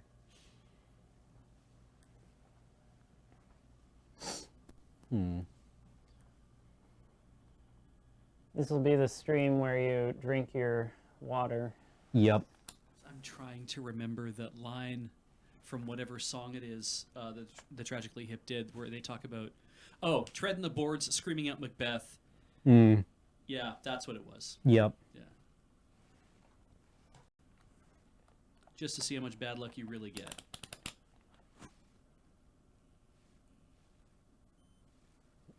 Rest in peace, Gord.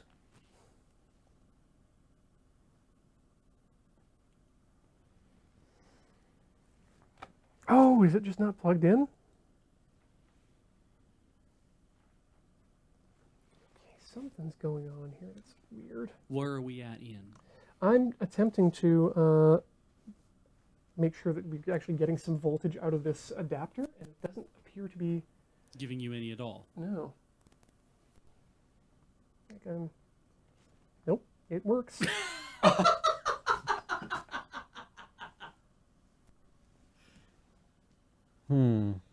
Did you burn your tongue? Is that the injury? No. No, it wasn't a burn. It was just a knowledge that, yep, that is a That's 12 volts at 500 milliamps. Yeah. So why isn't it registering here? I've got another 12-volt battery in here. Let's see what I get off that.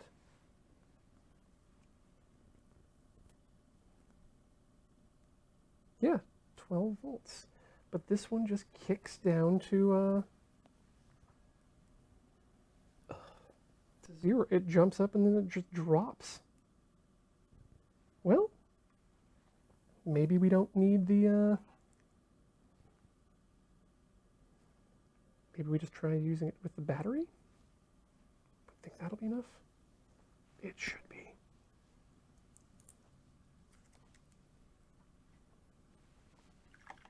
It's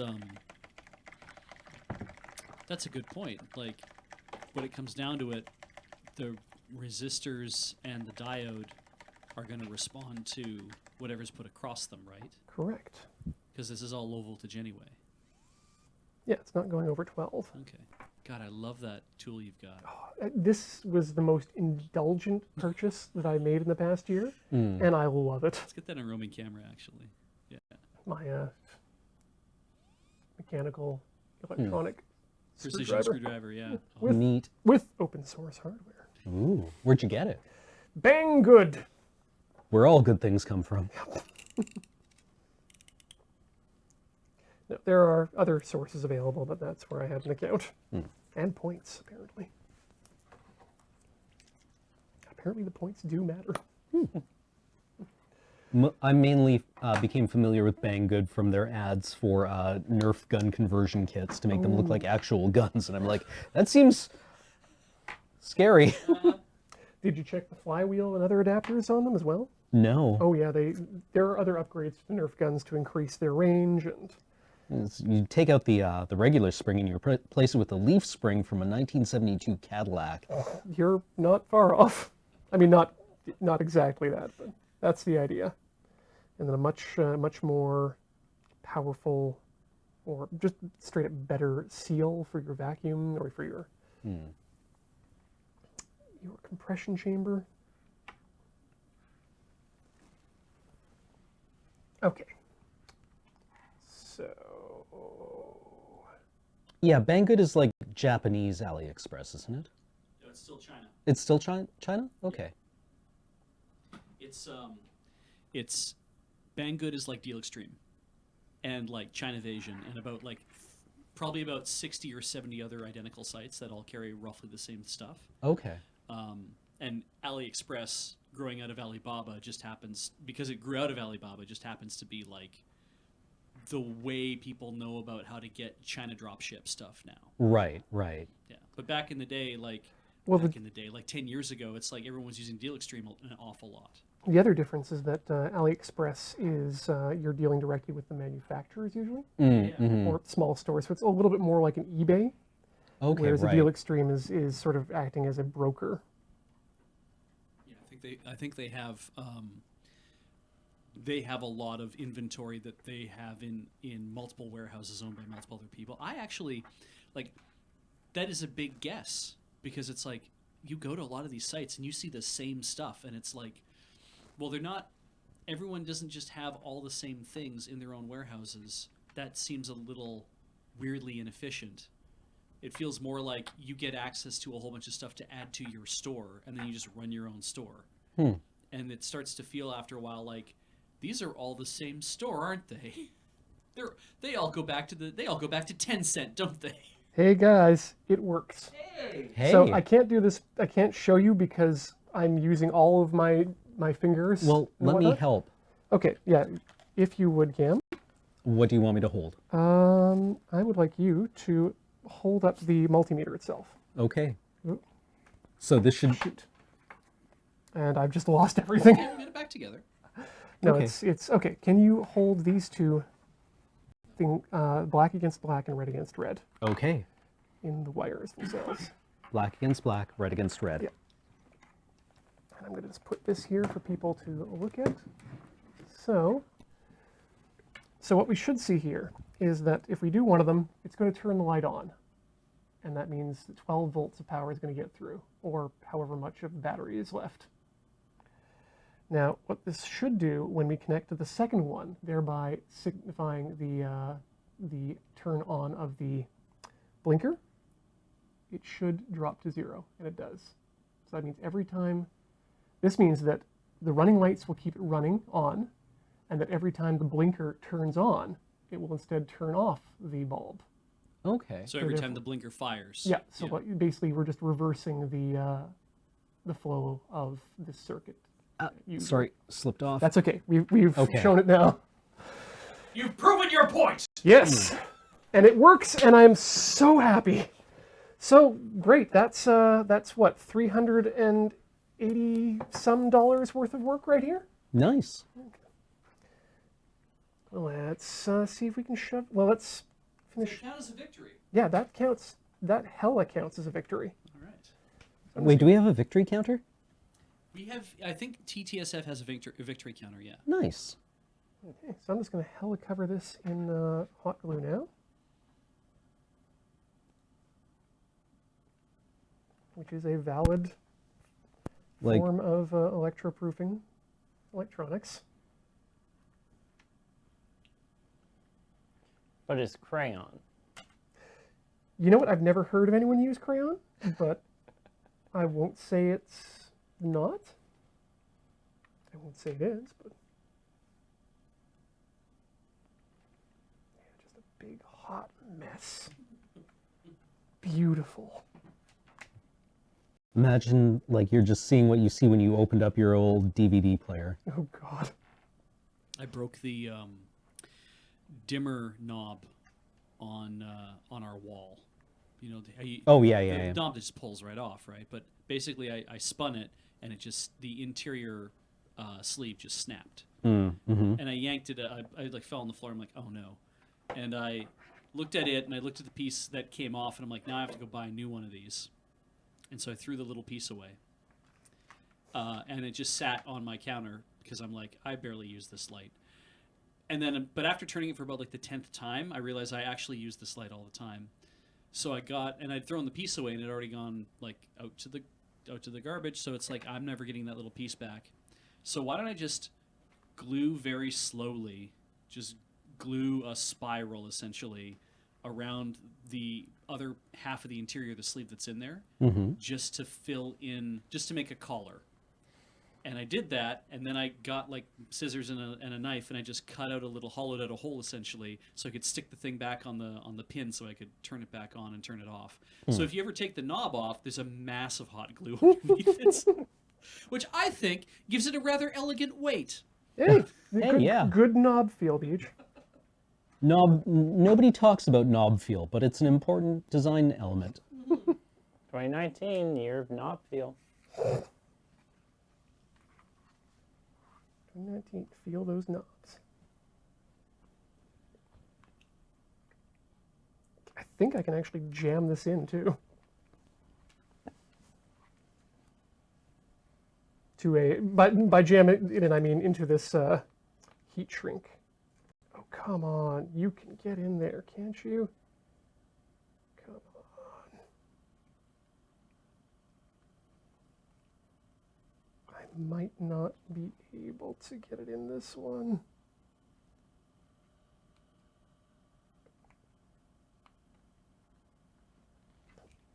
Nope. Damn it. Ooh. Oh well. Can you cut it in half and like mate it to another one? I'm honestly worried about cracking any of these solders that I've done too. Yeah. No, I was going to say, can you cut the heat shrink in half and then mate it to another piece of heat shrink that's also cut in half? I don't know that you can do that. I'm not even sure you can. I don't think you can. Oh, shit, and there we go. Is that what happened? Something snapped in the middle. And if I'm lucky, I can just repair it.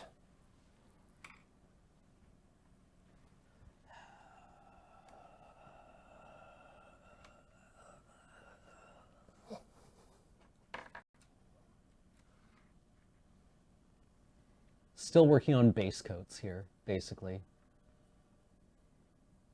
I mean, this could look okay when it's done.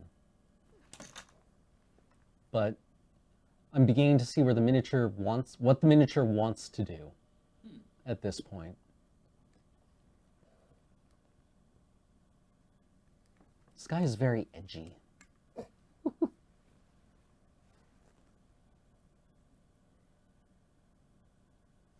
Where did my glasses go? There they are.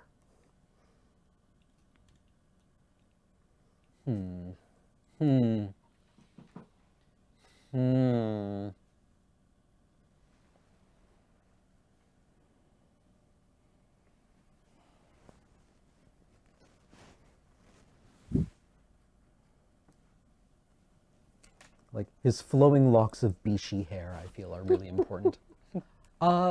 Corvus, I do have experience playing with an airbrush. I use it for tanks. Deep in the tanks? Deep in the tanks. It seems a bit imprecise for this kind of job. Yeah, you can do some interesting things with airbrushes. I've seen people do interesting things with them on actual humanoid miniatures, but typically I use them for vehicles.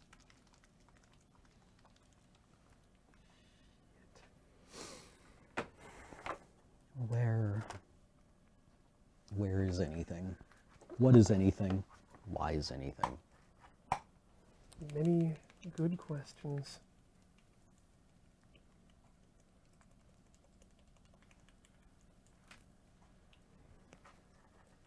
I need to examine this with a magnifying glass, but I think I've thoroughly effed this up.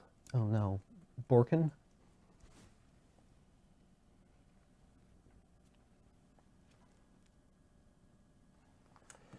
Well, there's one thing we can do. Let's just fill that cavity with hot solder.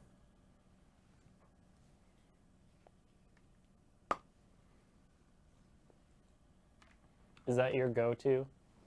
Hope that that makes the connection.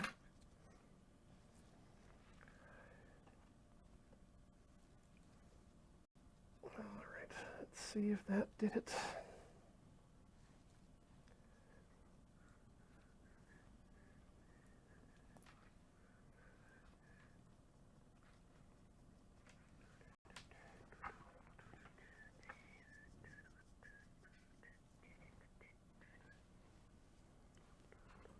You gonna get us content ID'd?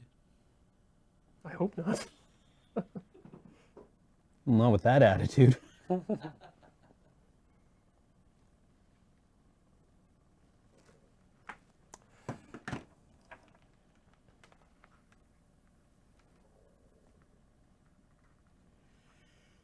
Feeling hungry? Just a little. Lead solder does that to me too.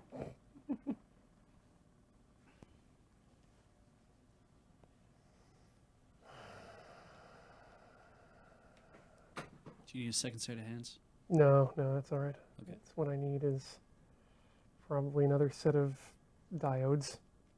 That's extremely frustrating. Oh, it's my own. Yeah, it is my own fault.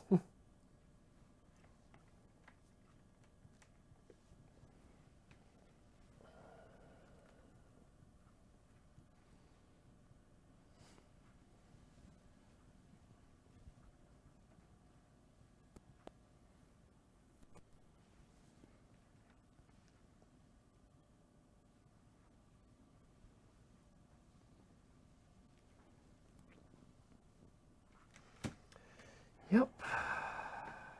Oh, wait. That ball is not touching the...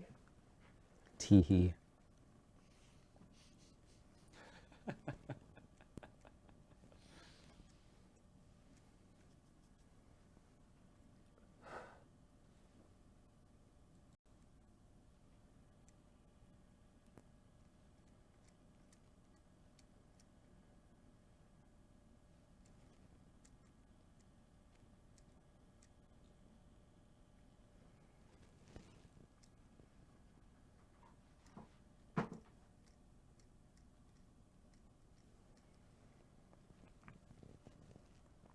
I don't even know which wire that went. Oh, wait. We might be able to do this. I believe in you. I'm glad. Okay, gonna have to do my my other trick. 'Cause now I do need another set of hands, but not one that I can ask for help with. I'm here if you need me. Yeah, like Oh, you have shop assistants. oh, cool.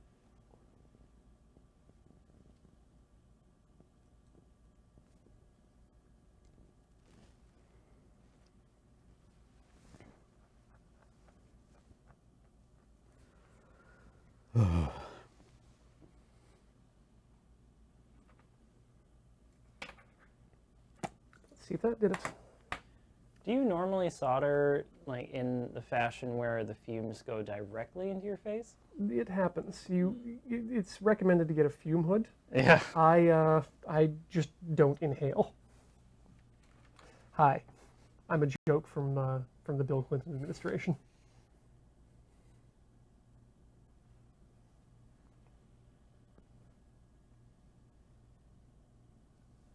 Yep, doesn't look like it got there. Or it short-circuited with something else. Well, better to find out now than when it's in the car, I guess. Well, yeah, but I mean, it was working before. That's the problem. Hmm. That's the annoyance.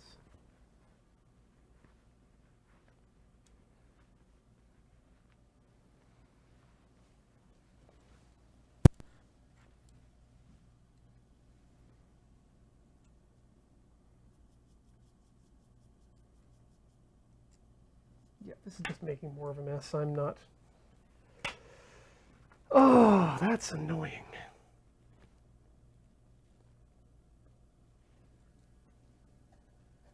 There's got to be a better way to do this.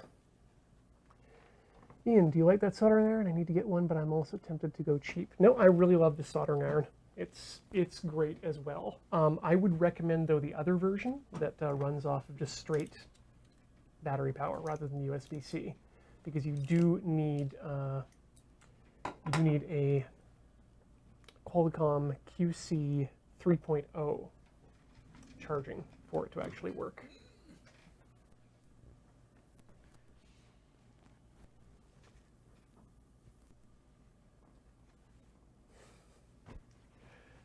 I actually did just lose my glasses now. They went onto the floor near your left foot. Thank you. Right by the foot of the table. Ah, right there. Yep. Sorry, I should have said on which side of your left foot. Thanks, that's okay.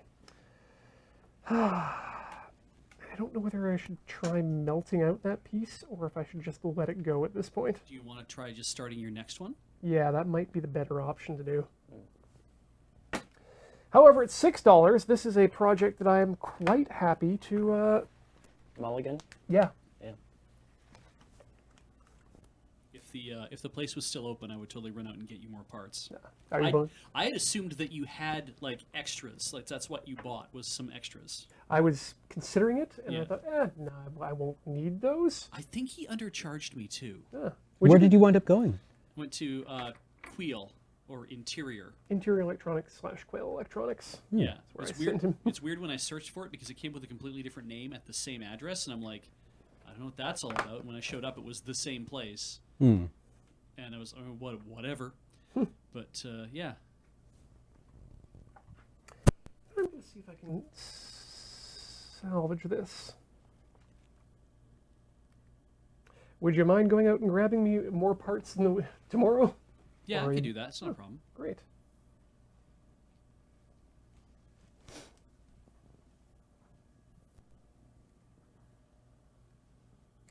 Yeah, let's see if we can get that out of there at all. This is making me wish I still did life drawing. I should go back to life drawing. I was going to say that you can always go back. The problem is it's Monday evenings, Oh, yeah, that's so that interferes with many. Dice Friends. What about doing life drawing here? That's okay. You can do like pairs and stuff and not like a naked person. Yeah, no, I mean, I could do that. Pears are alive, yes.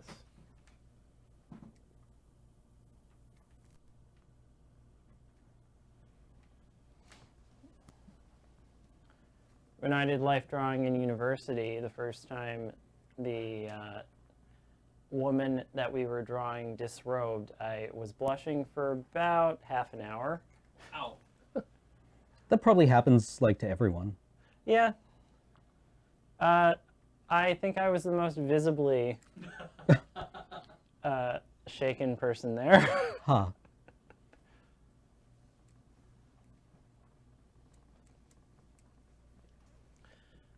Other than maybe one of the other students who recognized, oh, hey, that's my math teacher. Oh, that'll do it. Wow. There we go. That's a power play too, because at that point, that kid's like, "Oh shit, oh no, how do I deal with this?" Because if she's like, "I know that's one of my students," it's like, "What on earth are you? You know?" At this point, it's like she has all this power. Ugh. Quiet and mutual respect. Yep.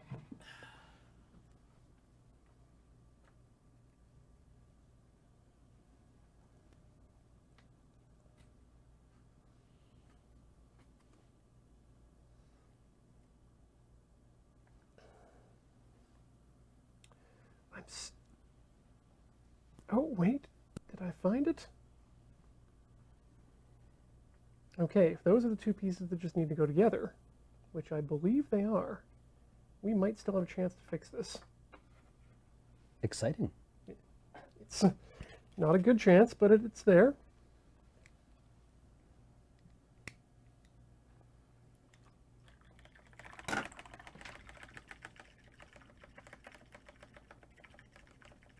Hmm.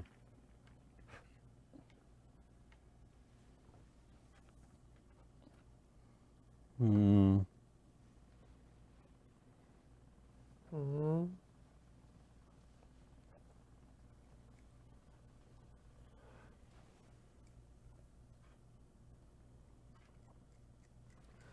Oh, we've had a couple of raids just right now. Hey, Oh, Yeah, Lavinia Gaming raided us, and the Only Angel X raided us. welcome, welcome. new raiders. welcome. Watch us bumblefuck our way through all kinds of stuff. Yeah. Also, we say swears here. Apparently. Sometimes. But only the nice ones. Yeah. Only when it's warranted. And today, Oh my god. No, I'm ruining it. Ugh, Are we going to have another warranted swear? I don't know. I'm beginning to wonder if maybe this miniature is the first one in very, very many years that goes into the Windex bath. uh-oh. No.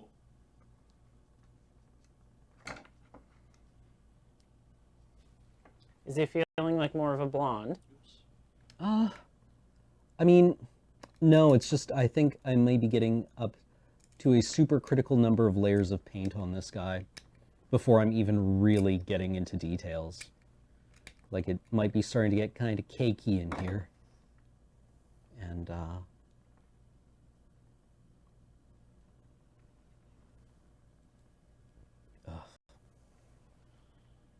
He's halfway to being a pinup, just make it cheesecakey.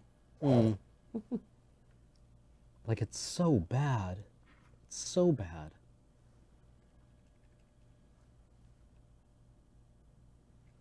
Sadly, there's no good way of getting hot glue off of.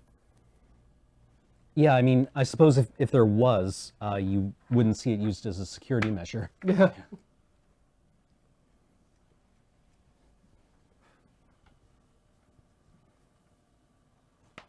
Okay. Now.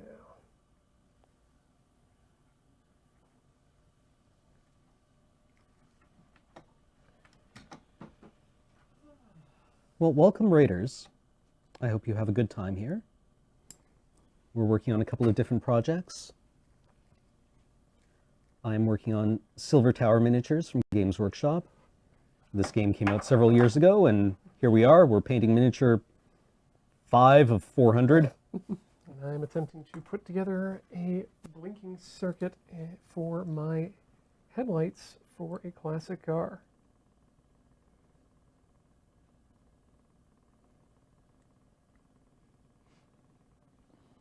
$70 dicks in a bag on a highway. You too, eh? That would not smell good. You know what? Time to get out the flux. Let's see if this will... Let's see if the magic liquid will fix my problems.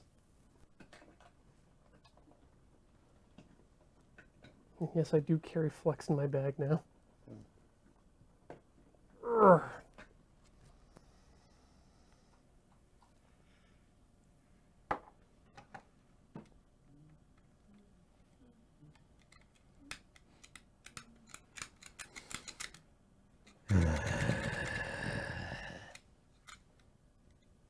Oh wow, I can smell that. My band's in pieces. Wait, band or van? Van. I My believe. van's in I pieces. think it's my Vans in pieces, yeah. But I did like my bands in pieces, like it's like his band is just falling Falling apart. apart. Nobody Yeah. wants to play together anymore. We had finally finished our concept album. The concept is music. I was experimenting with something I like to call sound shapes. Come on, guys! I think this is the piece of music. This is the lyric that's going to really take down the Bush administration. Come on. Shut up for a minute, Kyle. Your mom's just made chili rolls. Skylar, you always do this. Just because you own the drum kit doesn't make you the... I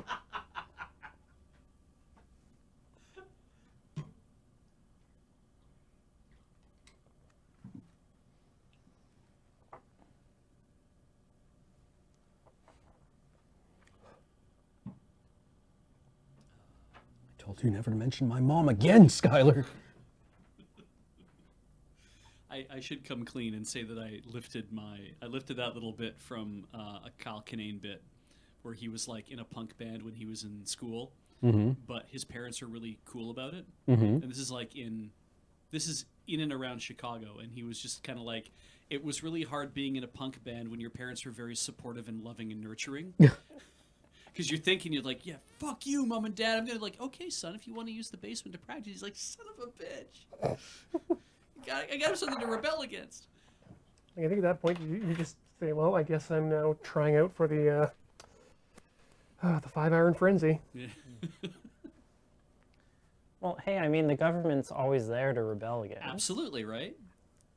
And God. Ow. Well, that'll teach me. That just happened.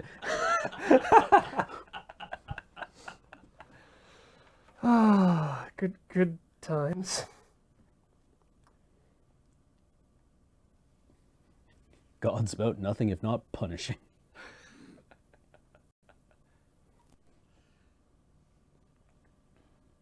If God stands for anything, it's revenge. Ironic revenge.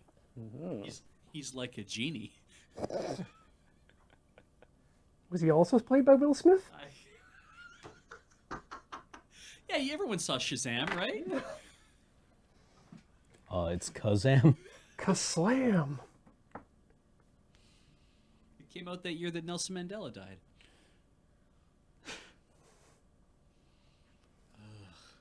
I assumed that when I first heard that, I assumed everyone was kind of in on the joke. Yeah, me too. Right? I was like, oh yeah, the Berenstain Rift. And people are like, no, it's real. And I'm Yeah. like, Oh no. Well, Yeah. It's weird that, because I remember it from my youth. I remember being like, yeah, it's the Berenstain Bears, right? I remember I was big on reading comprehension when I was a young child, so I'm sure I remember the words properly. And then you go look and it's like, that's not how I remember it at all. Oh Yeah. my God, what's happened? And then you find an old book from that era and you're like, no, it was always this way. yeah, it was always the Berenstain Bears. Yeah, it was always the way that you didn't remember it or you did remember it or Yeah. whatever. And it's And like, then most of us are just like, oh, okay, weird. yeah. Funny how my brain did that. Yeah. It's like, no, you don't understand. It's a conspiracy that we're in a different timeline. Oh. No. You know what kids are really good at doing? Spelling words correctly. Yeah. Yeah. I was going to say lying, but okay. That's you. Kids are terrible liars. It's true. I was an awful liar. But they love to do it.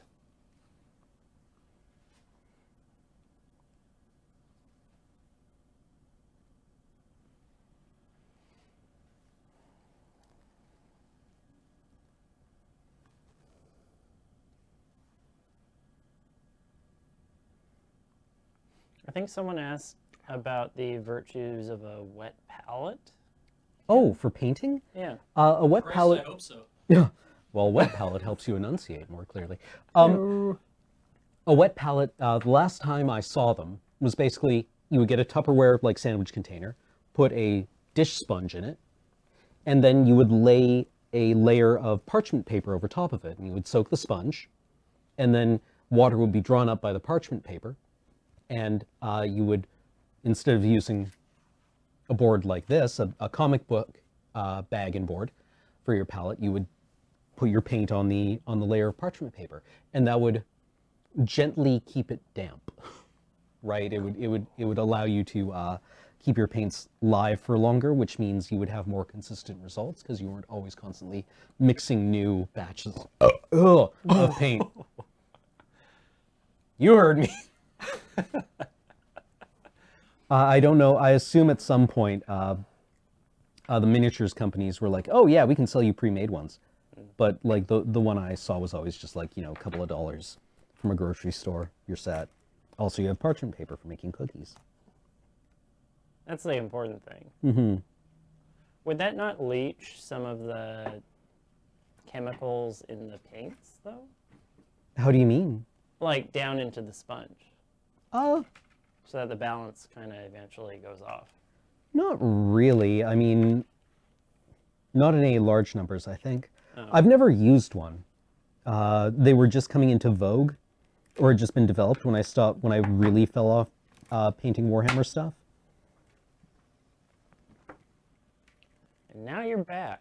Now I'm back, so I probably should just make one. Has anyone in chat had any experience with them?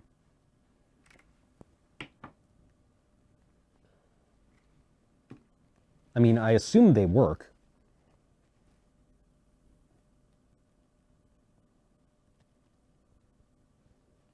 SK Ren says 8 hours between painting with black, Oh, really? and it was fine. Wow, that's impressive.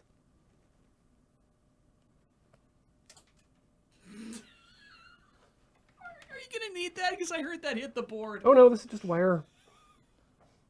Just wire Am I gonna need insulation. safety glasses over here? Yeah. Okay. This can all get vacuumed. Unless it's up in the shelves. Or it ends up inside the computer. It's insulate. It's an insulator. It'll be fine. Okay, fine. Unless it just somehow connects or short circuits the GPU to the power supply, and Lara Croft steps out of the computer with a cloud of blue smoke. Sweet. Weird Science 2. That was a really... Don't go back and watch that movie. No, it was pretty No. dire. Yeah. Okay. Ooh. I'd never seen it. I have never actually seen the entire movie, for one thing. But two, I only saw it a few years ago for the first time. And watching it, because based on all the things that you hear about the movie versus what actually goes on in the movie, it's like, oh, I see. It's not. It's a PG rated whatever. Like, I was like, fine. This Yeah, is like what these were in the 80s. Yeah, 80s teen sex comedies were... Ooh. Yeah. Ooh. No. Bad. I was saying to Paul earlier, because we're having some rubbing on one of the computer fans. We just bought a new fan to replace that. Because we're having some rubbing, I'm like, you probably just need to lubricate that fan a bit. I can go grind up some graphite, and maybe we'll just blow it into the fan, and then hopefully it all gets picked up by the bearings, and it'll just lubricate it, and it'll be fine, right? And he's like, and I'm like, I'm sure it will have, graphite's not conductive, right? Yeah, putting graphite into a fan. seem like a bad idea. Maybe. You know, dry lube. It'll be fine. Yeah. I did actually fix our tripod, or rather our monopod, Oh. using pencils. You take the. Oh yeah. Yeah, Like graphite's a fine lubricant. It really is. And it's funny how easily it worked, because the dude who recommended it online, who is from Australia, you could tell from the way he was putting his words on screen, because he wasn't talking at all the entire time. He's just using subtitles. But he was like, you pop the collar off the bottom where the ball is, and then on the inside of the collar, you just color it in with the black until it's all shiny. And I was like, all right. So I did that and put it back on. And it went from being this really hard, like click, click, click, click, click, click, click, click, click every time you would like try to rotate it on the ball, to just being the smoothest damn thing. And I was like, wow, that shouldn't have worked as well as I thought, because I didn't think I'd put that much graphite in there, but it's enough. The theory on the way it works is that the layers of graphite, or actually, graphite is a dense sandwich, not a sandwich, but like a layering of sheets of graphene, which is a two-dimensional hexagonal structure of carbon atoms. So the idea is that they think what happens is water molecules become trapped between those layers and then act as bearings To allow the graphene to slide. Which is why it works very well on Earth, but apparently is an awful actually kind of like, it sticks in space Interesting. because the water, Doesn't want to get trapped in well, that it way. sublimes away. You mean like in the vacuum of space? Yes. As opposed to like inside the space station. Yeah, There's no, pressure. well, I mean, I don't know who tried to use it in space, because people have known that graphite is a conductor for a that's- very long time, That's a good yeah. point. Yes. which you don't want to use around electronics. Thanks, Apollo. But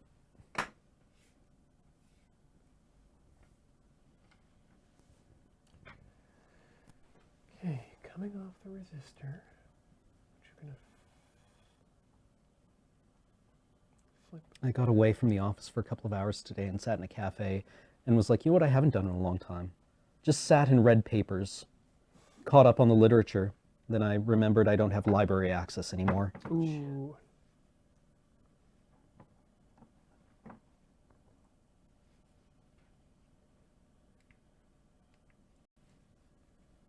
Well, thankfully, piracy is alive and well in that industry. Well, I can also just like message Julie and ask her, Oh. like, hey, can you download this paper for me?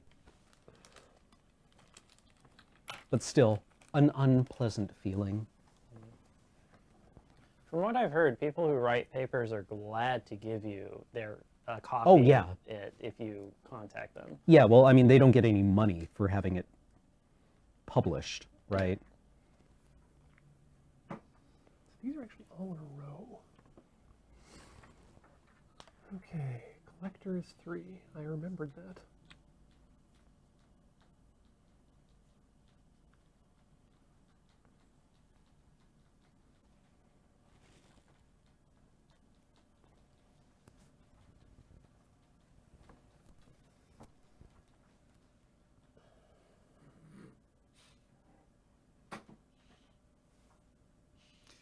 We are not making the next Lure Patreon goal JSTOR access. But could we? No, we cannot. Can I just have JSTOR access? What about just a subscription to physical science review letters too?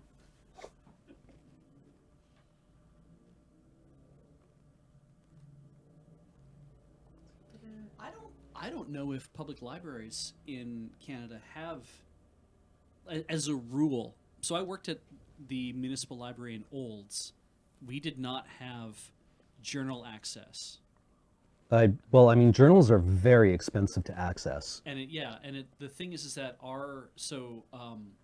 the library system we were a part of, because in Alberta you become part of a regional library system, and the one we were part of, Parkland, they would have advertised the hell out of it if they actually had access to scientific journals as a thing that you could look up. But Olds is also like in the middle of the rural belt, so and so is basically like all of Parkland. So I don't think they would have had an interest in the first place in being like. I don't think there's a lot of people out here who are that interested in getting access to like what's being published on JSTOR. I could be wrong about that. But most public libraries I know never went out of their way to advertise the fact that they would have access to something like that. And public libraries want you to know everything they have access to. Mm-hmm.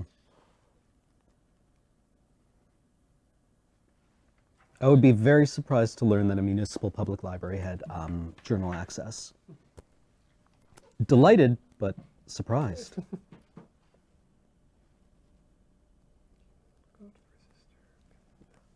to ground as well.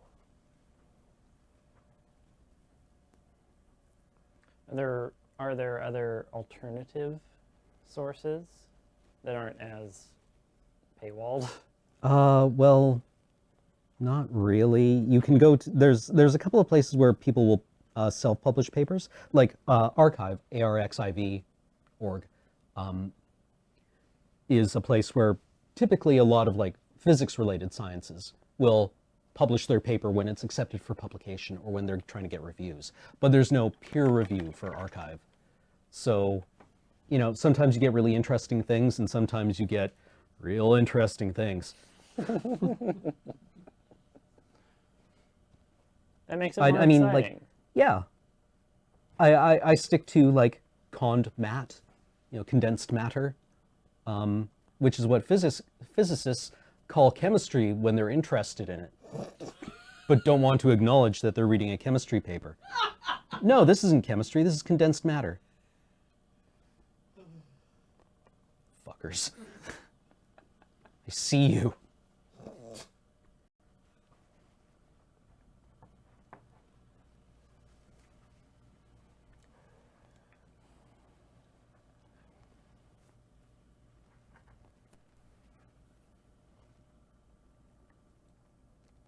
Chemistry? You mean cooking class? No, this is condensed matter. So there's no rivalry, is what you're saying here. I mean, I suppose it's fine if you can reduce all of your problems to like frictionless balls on frictionless planes. Isn't that what we all want? Yeah, non-interacting balls on frictionless planes. Ideal situations. Yep. Yeah. Very, very. The first time you have a physicist explain to you like, well, why don't you just abstract away like those variables? And you're just like, I see. I'll try that. Thank you. That's very helpful. Mm-hmm. If for all the physicists out there, if you see whoever you're explaining that to do that exact move, Yeah. that's time for you to just be quiet and go away. Kind of deal.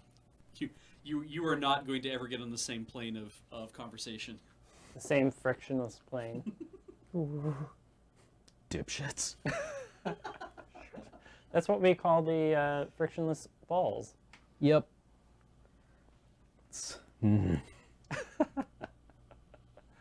Like a lot of good stuff does wind up on Archive. It tends to be in kind of early stages, but yeah, like you can find good gems there. If you're just looking for like interesting papers, sure, but like, you know, if you're trying to stay conversant, it's unreliable. Like if you're like me and you're out of school for a couple of years, but you want to stay caught up on things, then Archive may not cut it for you. When you say archive, you don't mean literally archive.org, do you? No, ARXIV. Ah, okay. It's pronounced Archive. Because like the symbol chi is like an X, right? Yeah. It's clever. Okay,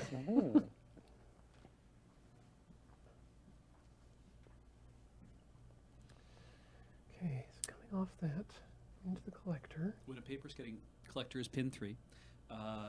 So when a paper is published, though, does that become like you grant exclusive right to that journal only to publish it in that one journal? Having never published my paper, Generally responsibility of somebody else. I don't exactly know how it works. Okay. I never got to publish my paper. Do you still want to? Yeah, I think it's, well, my supervisor thinks it's publishable. Do you think it's publishable? Well, no, I think it's garbage. Luckily, my opinion doesn't count for anything. But the last time I spoke with her about it, she's like, yeah, I think you should come back and finish your paper and get it published. And tell you what, I'll even give you a research position, paid research position. Catch is, I can only pay you if you become a grad student.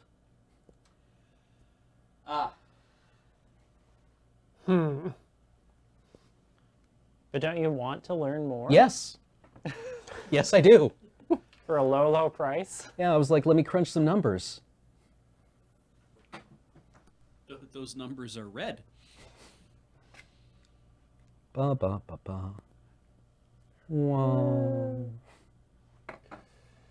Oh my. All right, you connect on the 2.2 as well, but from a different direction.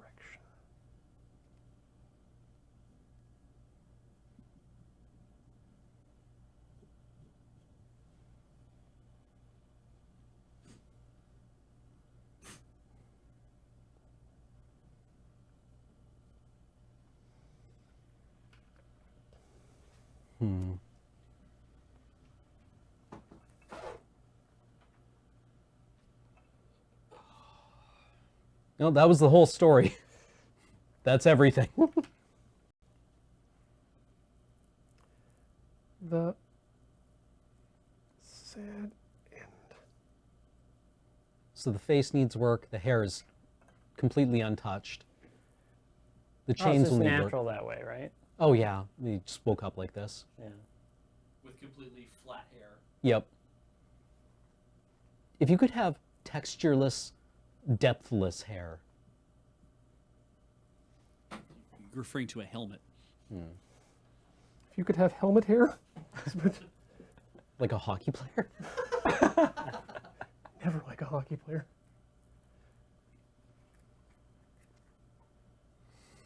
I still want to do my PhD or my master's degree.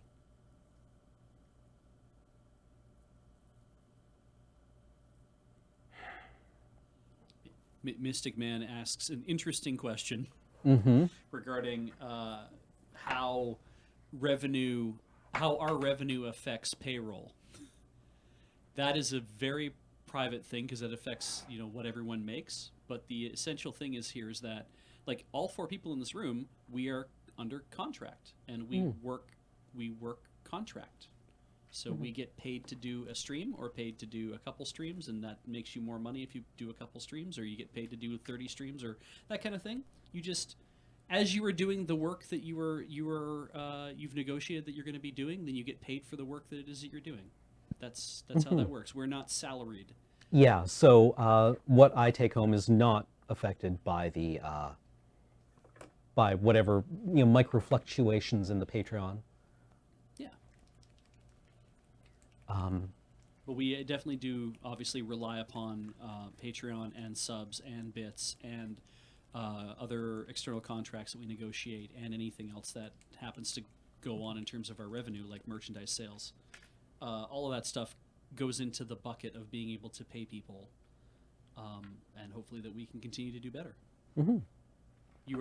As we do better, and as you guys are helping us do better, we are doing better, and that's great for us. That means we can do things like hire Matt to do editing for us. Yeah, and RoadQuest. Yeah, exactly. And I mean, that's the other thing, right? Whenever like doing other projects, that's been also very valuable too.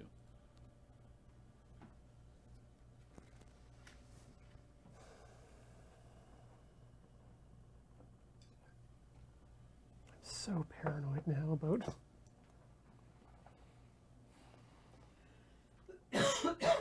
everything I'm doing here.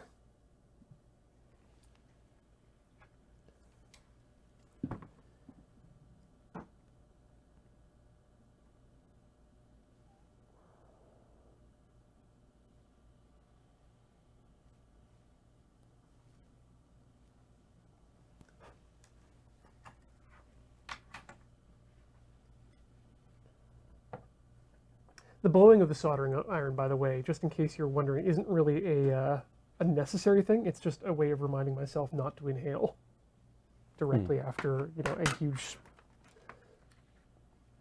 You're not blowing on the tip of it as like I'm a cowboy. Yeah, no, it's more like just, oh yeah, this is my reminder. It looks cool, and also don't breathe.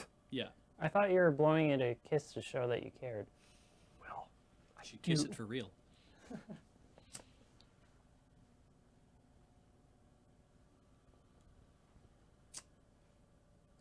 you know what? Don't put your finger directly in the flame.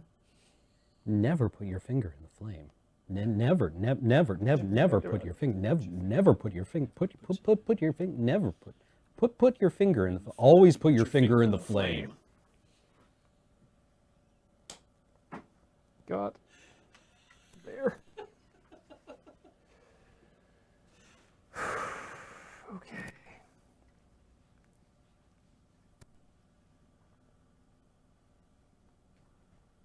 So that goes to that. That's the collector. Center pin goes down. And then that goes to ground.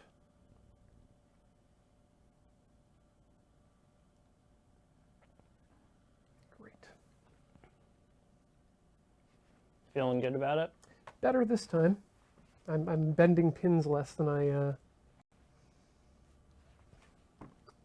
seemed to, and it's all good. So far, it's all good. Mm-hmm.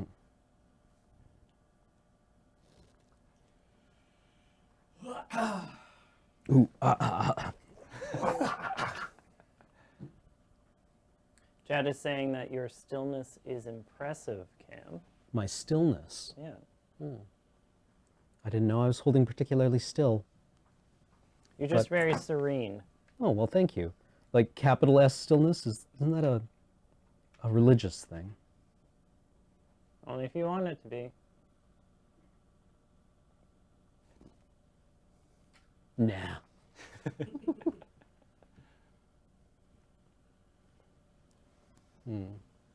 gonna put some hot glue in there anywhere.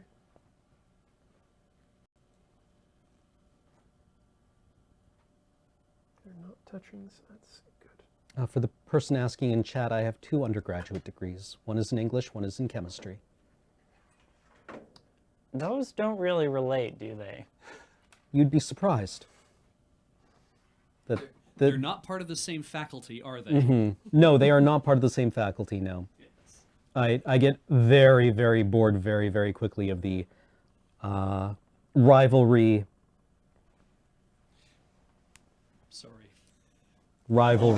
between the sciences and the arts or the humanities, because it's usually like STEM fields taunting the humanities, saying you're going to have to go and work at a Starbucks, and it's like, well, guys, I read your the chem department's the chem society's bake sale signs, and if you can't spell bake sale, then I also wouldn't say your job prospects are that high either. Like, Also, it's kind of shitty to say, oh, hey, it's bad to work at Starbucks. well, yeah, Flat out. that too, yeah, it Not demeans valued the work. Like, But like, hey, they're not competing ways of examining the world. They are, complimentary. well, they're,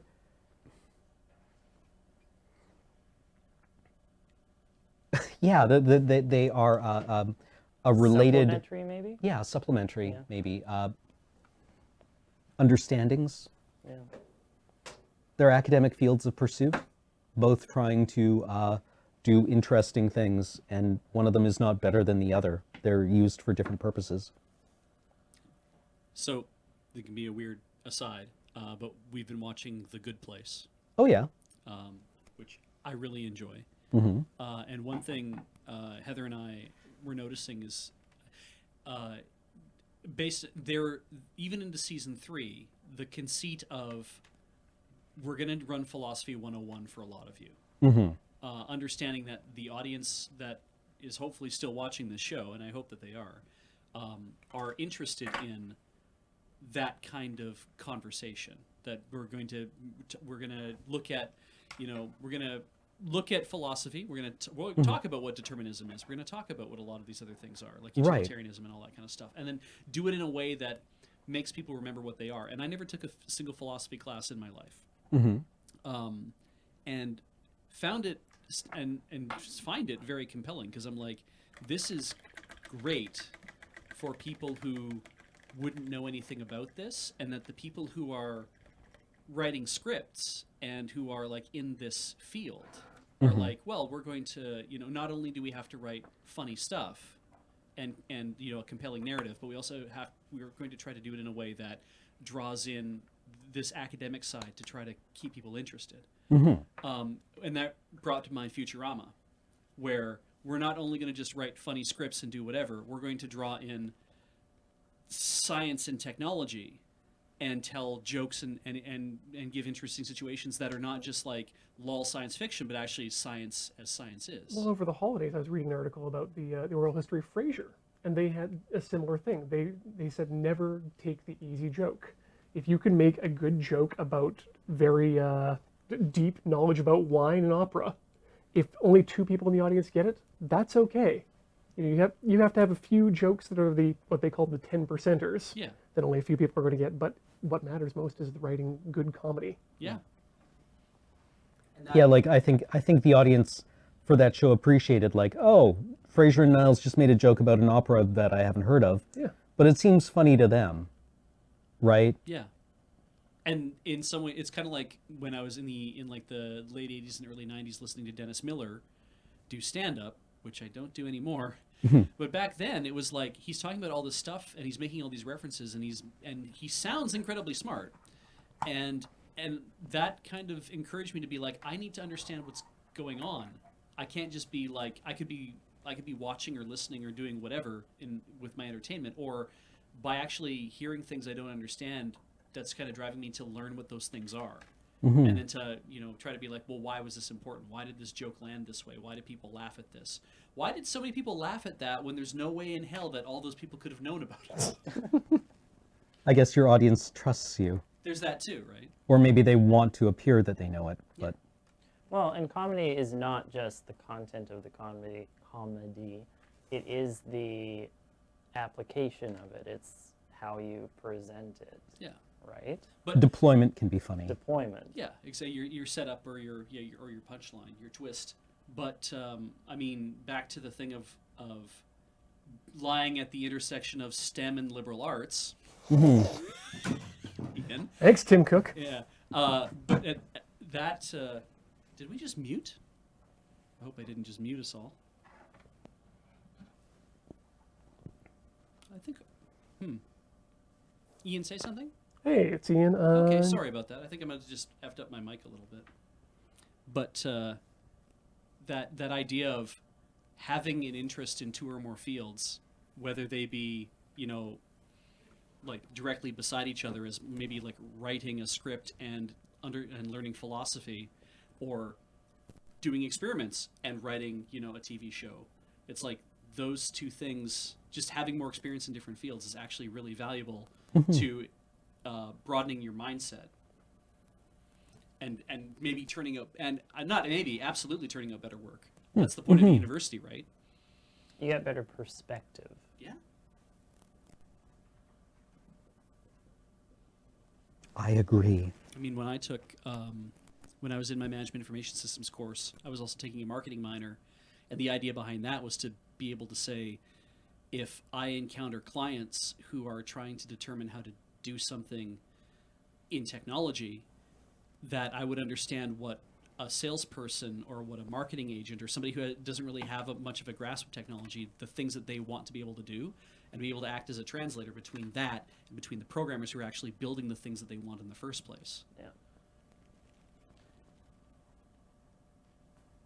Something that one of my English teachers tried to inspire in the class when I was in university was go into science so that you can teach the common person who is not versed in something what the science is. Like, learn how to communicate and then learn how to communicate the science. Cool. Because English is about communication. Well, exactly. At the barest level, every academic venture is about writing. Like you have to communicate your findings one way or another.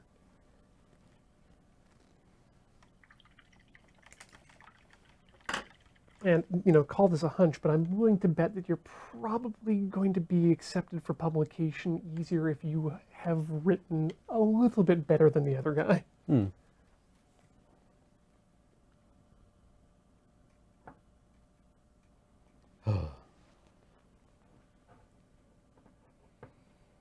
Don't take my word for it. But yeah, the casual contempt for the arts in the STEM fields is something that really just turns me right off from people. Like that notorious XKCD where it's like ranking the purity of fields. Right. And I'm just like, this just makes me think you don't know anything, right? Which is clearly untrue. Clearly Randall Monroe understands a lot of things, but wow, that pissed me off.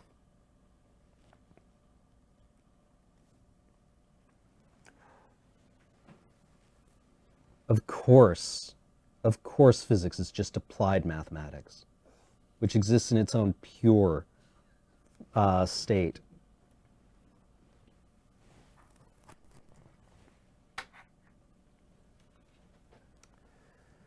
Okay, this one seems to be going better. Oh, good.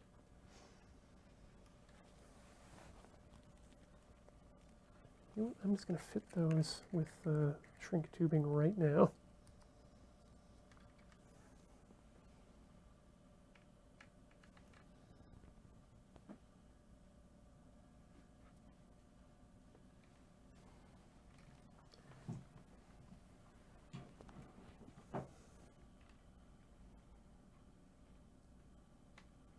Oh, it might have been a joke. Like Randall Monroe might have been like, lol, this is posted ironically, but the number of people who have that posted on their office door tells me that It's not taken the joke away. was not understood. Yeah. If it's indistinguishable from a genuine expression, then it's not very good satire. Yeah. Done poorly.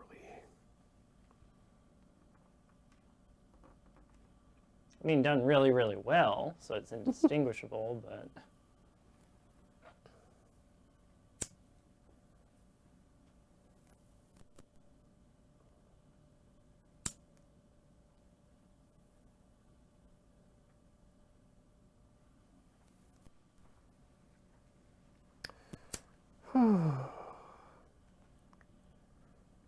Okay. I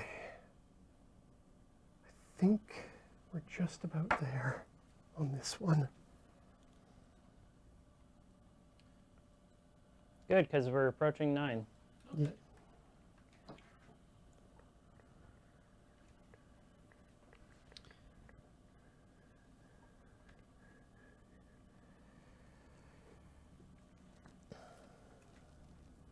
Yeah, I'm going to just use some wire, I think.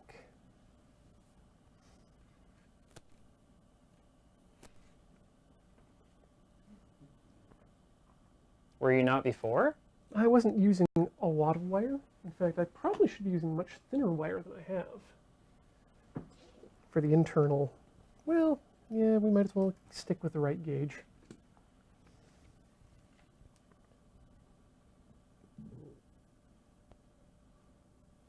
Wait a minute. That all goes to chassis. Yes, that's right there. 2 in and 2 out. Yes. Yes, that is correct. Sometimes I wonder about myself.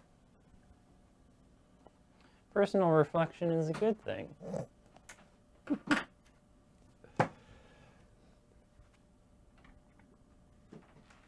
Okay, so we want about that much off there.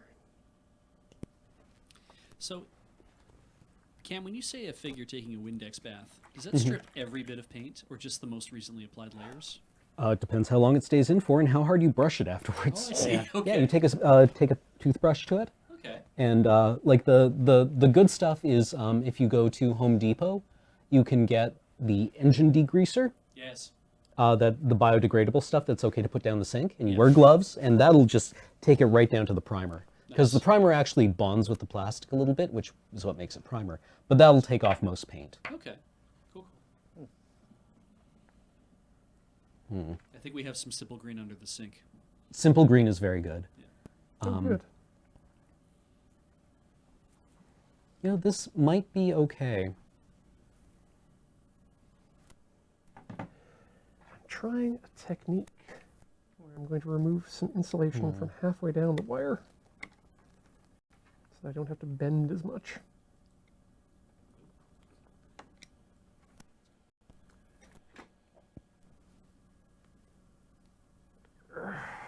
There we go. Now we have a wire with some insulation down the middle. Just keep losing you, Ian. Hmm. Keep flopping in and out.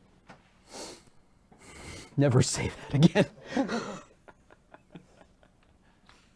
Flop is not the word I would prefer to hear there. That's fair. Wait, let me turn on some reverb and see if I can fix this. Ooh. Reverb.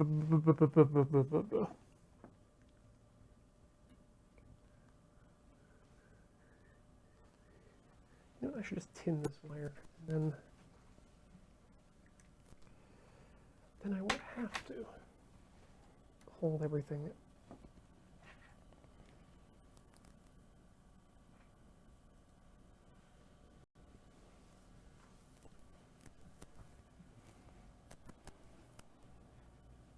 I mean, my takeaway from English is that it's not primarily about communication or learning to communicate clearly. It's about acknowledging the fact that communication is actually incredibly complex.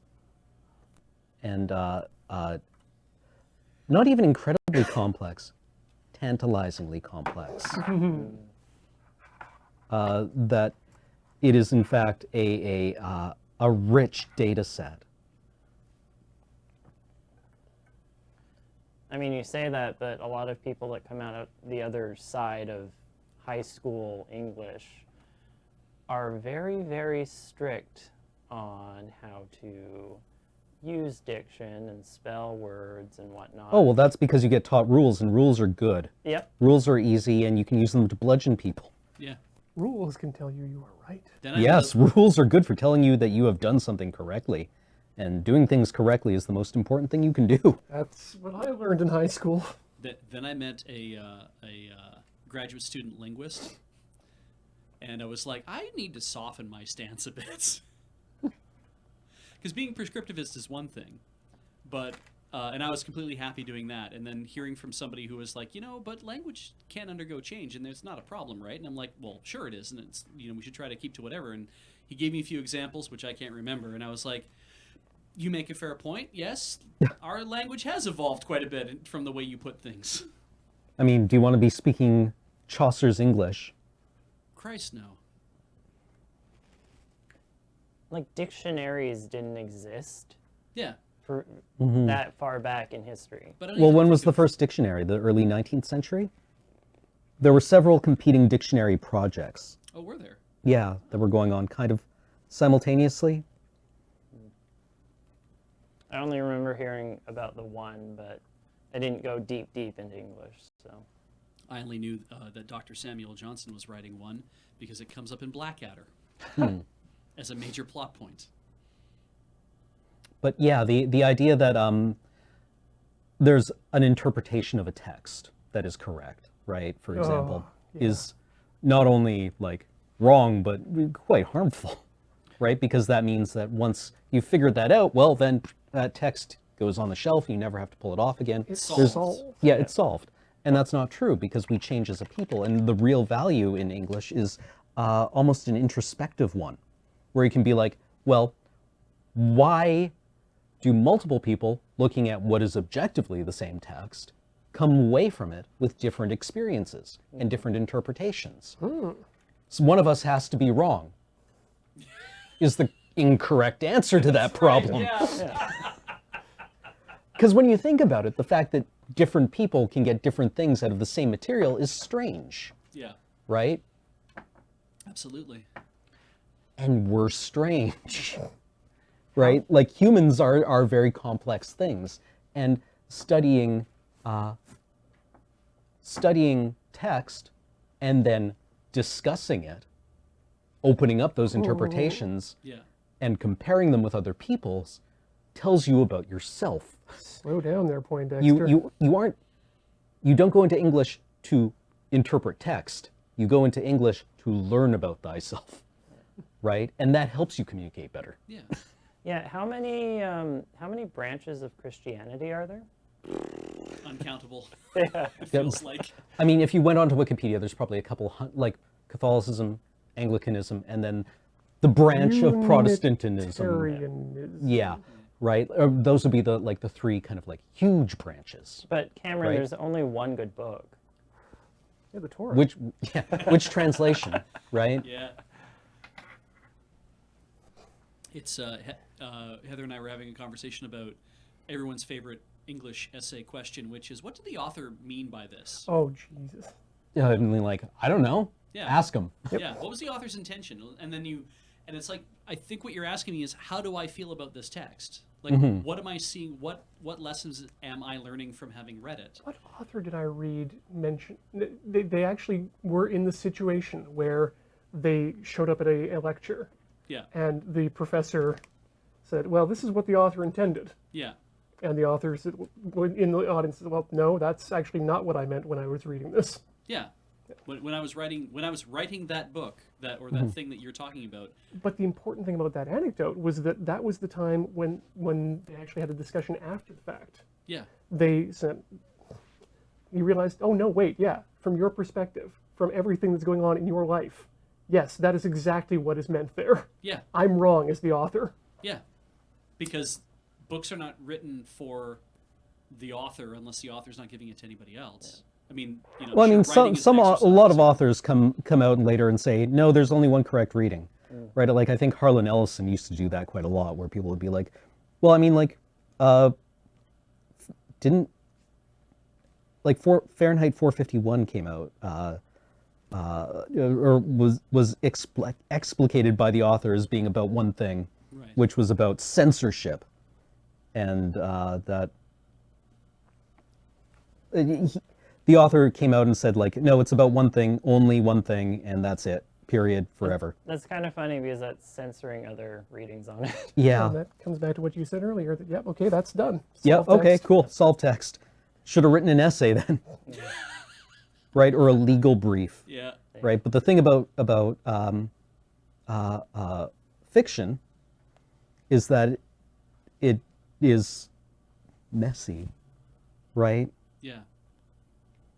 I mean, when you start to build characters in a universe and try to have people have emotional reactions to them, the understanding is that the emotional reactions they have are like they're focused through their own personal lens. You know, I might not feel a certain way when I read about a character doing one thing and then somebody else does, and then I'm trying to, or I'm trying to relate why this character really resonates to me to somebody else, and like I don't see why you would feel that way. Right. And I'm like, oh, because I've had an experience that puts me in that state of mind. Well, is Don Quixote a stupid clown or a poor old man? Right? The Elizabethans thought Falstaff was like a Homer Simpson kind of like bumbling idiot, right? But when we read Falstaff and Henry IV and Henry V, we tend to be more sympathetic to this old man who got left behind by his young friend.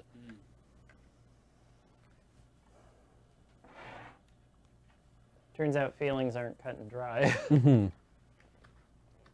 Oh yeah, it's supposed to be a takedown of television. Fahrenheit 451 is? Yeah. Oh, okay. Yeah, people's relationship with television has changed since then. What television is has changed since then. Yeah. Yeah. It's funny, actually, You mentioned Don Quixote Mm-hmm. because so the word for tilting at windmills, spelled quixotic, pronounced quixotic, but I've also heard it pronounced Quixotic? and accepted as an Acceptable usage. acceptable usage. Yeah. Because it's one of those things where people unfamiliar with the etymology of the word would stumble over that word every time. Well, yeah, and I mean, like, the last refuge of the pedant is making fun of people's pronunciation of things. Yeah. Like, that's kind of like the ultimate gatekeeping, right? Especially with a language that uses as many loan words as English and has that plays fast and loose with rules like English does, right? If you're policing people's pronunciations in English, then yoy. Yeah, is that mean, Canadian English? Is that American English? Is that Australian English? I mean, almost sometimes said I'll do it to be a Austrian. dick to someone I don't like.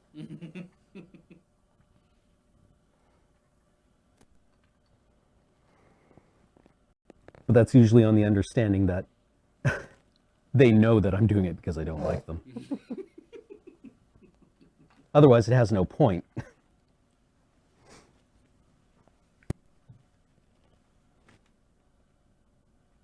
It's not clearly communicative. Well, then you're getting into the debate of effect versus intent. Well, yeah, and I mean, also the pronunciation argument is one that kind of disproportionately targets people who have read a lot and have not had an opportunity to talk about things a lot or have never heard things spoken a lot. So it tends to make fun of people who have done their reading in isolation, maybe because they come from a small town or maybe because they don't have a lot of community support. I mean, also people who English is not the first language of.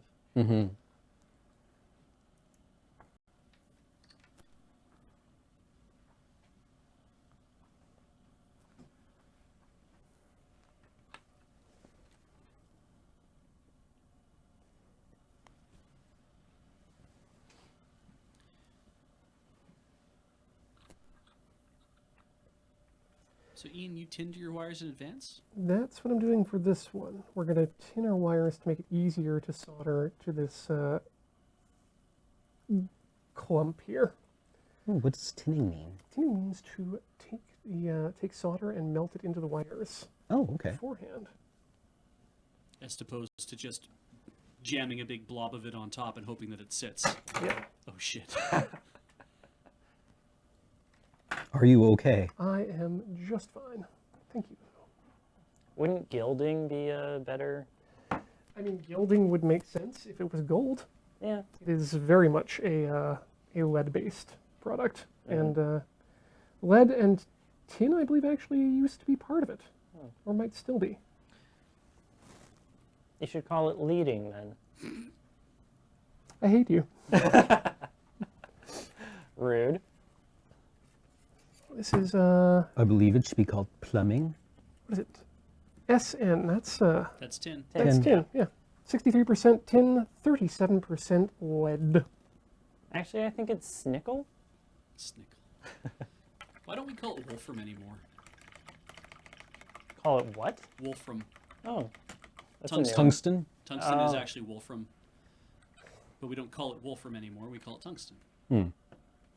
I mean, I'm not saying we should bring back like argentum or aurum as a means of referring to, like, you know, the old Yeah. Latin ways of referring to stuff, But shouldn't we? well, Couldn't we? I mean, No. we could, I guess. yeah, Seems like a giant pain in the dick for not much gain. it's fair. Yeah. It would make some word origins a lot more easy to figure out, like aura.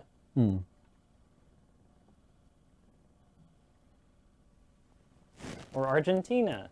Which one is never to cry for? Tungsten is Swedish. Yep. You can anglicize it and call it heavy stone. Huh. No, I want to stay with tungsten now. Yep. That's awesome. You love heavy stones. I love heavy stone as a way of referring to an element because it's like it's so generic. Yeah. It sounds like something from Minecraft. You're right. I'm guessing that means a lodestone would be made out of tungsten. Just one big load. Yeah.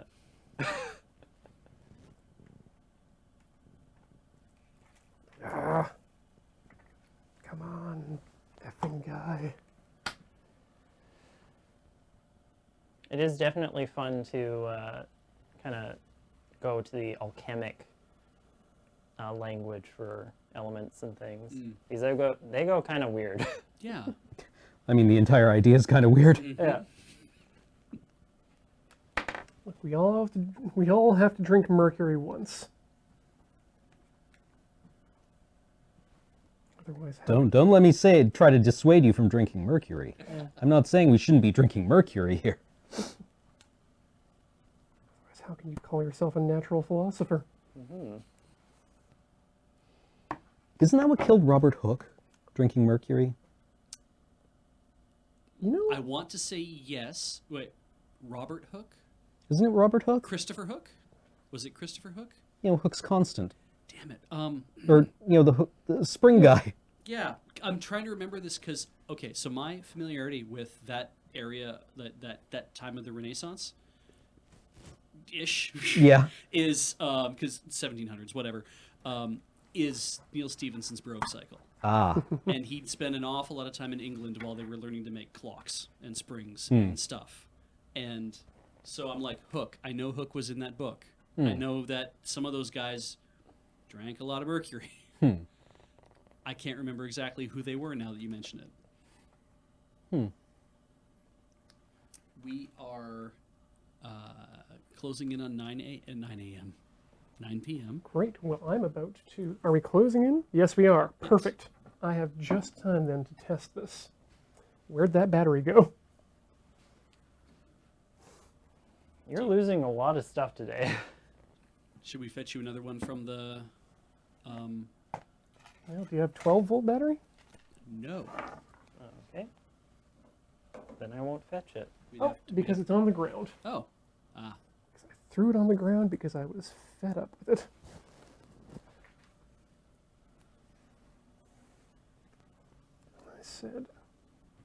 I saith to thee, F you, Baltimore. Baltimore, you're a lovely city, and please. Have us back. Yes. Try the lamb. All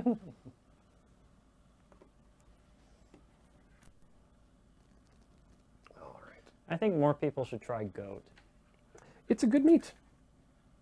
I think I've had it once, many years ago. It was in a curry. Yeah, I've only ever had it in curry. I mean, same, but Wait, me too? What? Wait, hang on. Can you only eat goat in a curry? Gert? Gert?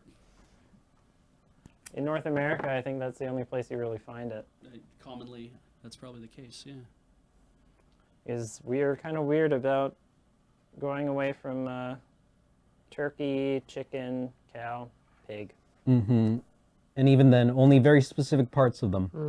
Otherwise, it's weird and gross. They need to be regulated away.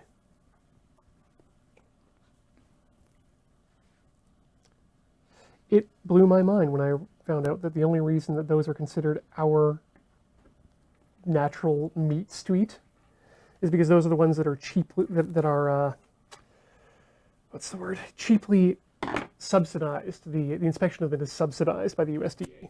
Yeah, goat or sheep or any of those other game require extra unsubsidized inspections. All right. Let's see if you are a good friend or not. All right, let me get in close on this. Rolling camera.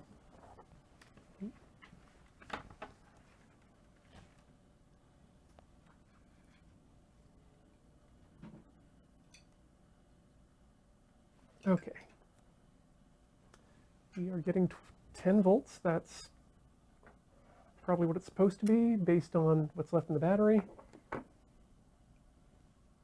and it drops to 0 when we connect the other one. Not quite 0. Not quite 0, but it's, you know, there's a lot of, yeah. I'm not holding these contacts properly. Okay, I'm going to call that good. Now let's see if we can slip it inside of a big old shrink tube.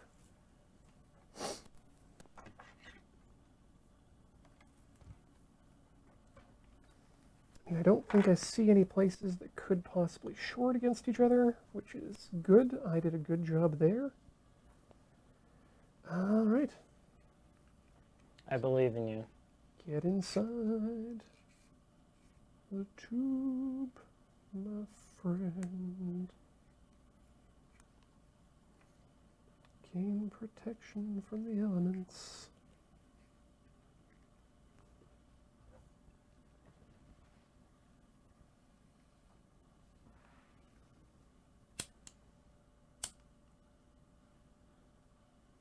So this one fit. Yep.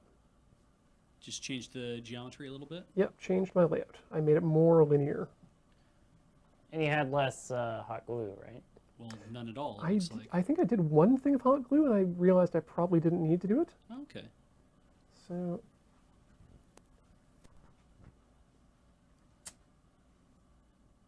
at a certain point, it only, shrink wrap only goes down by about a factor of, it's a 1-to-1 shrinkage. Oh, okay.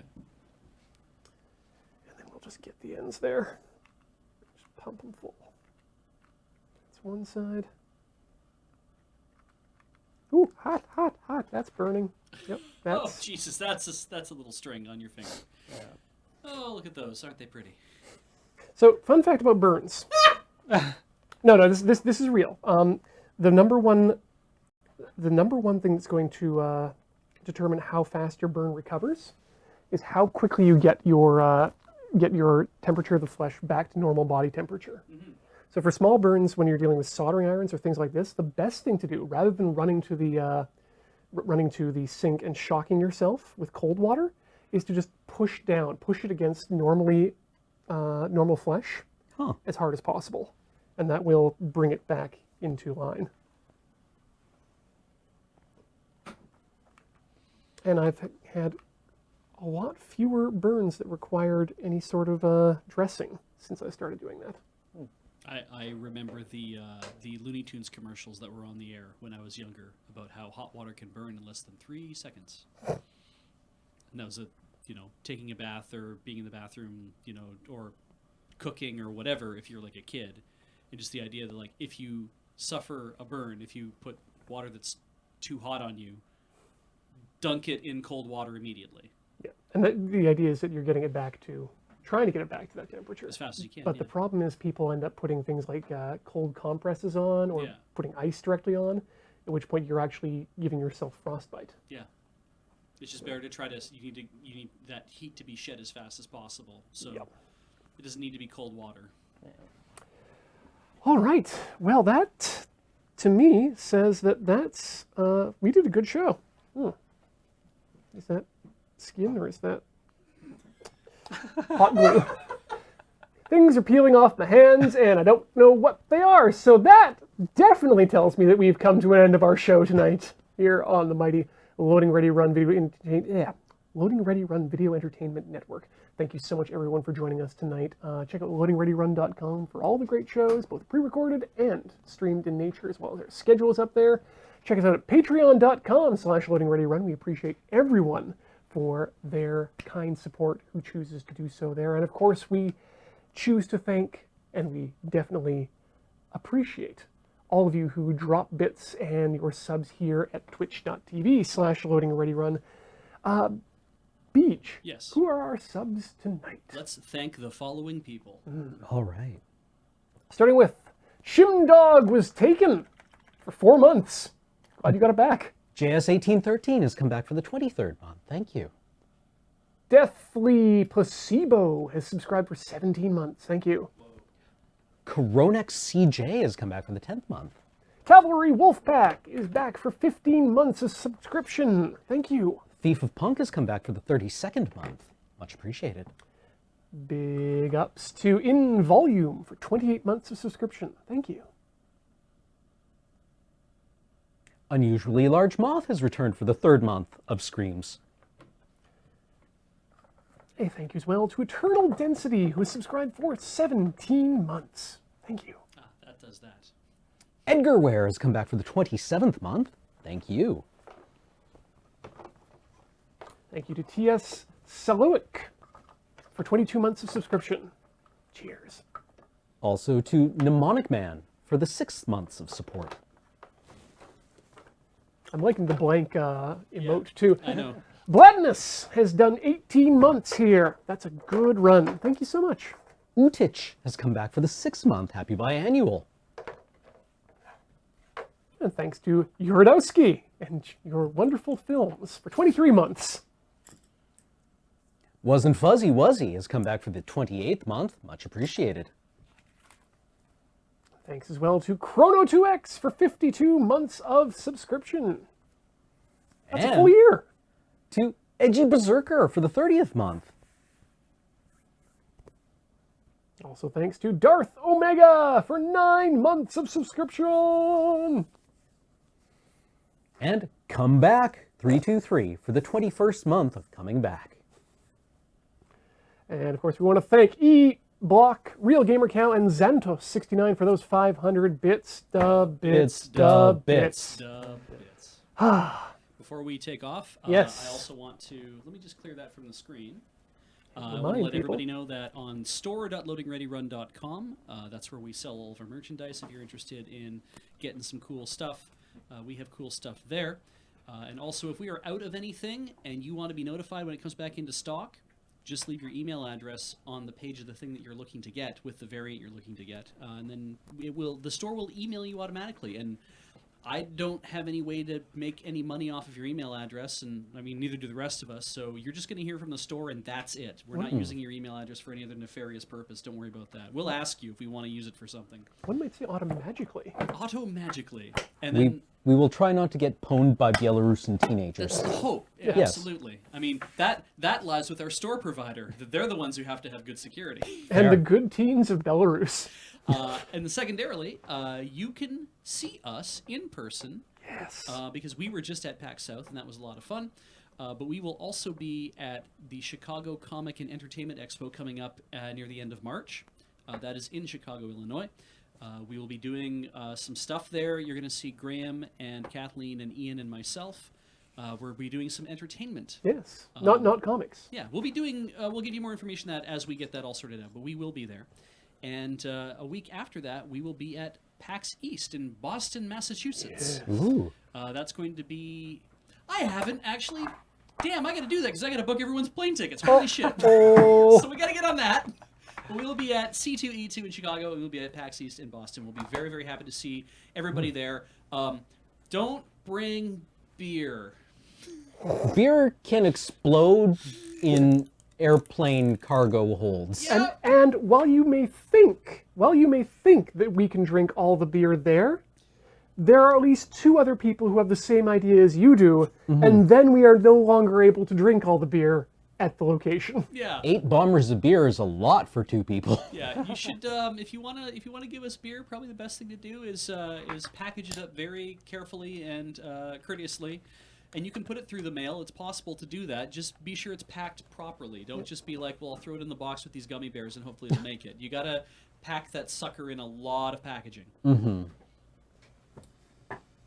done. All right. All right. Well, I think that's everything now. Thanks again one more time so much, everyone, for joining us tonight.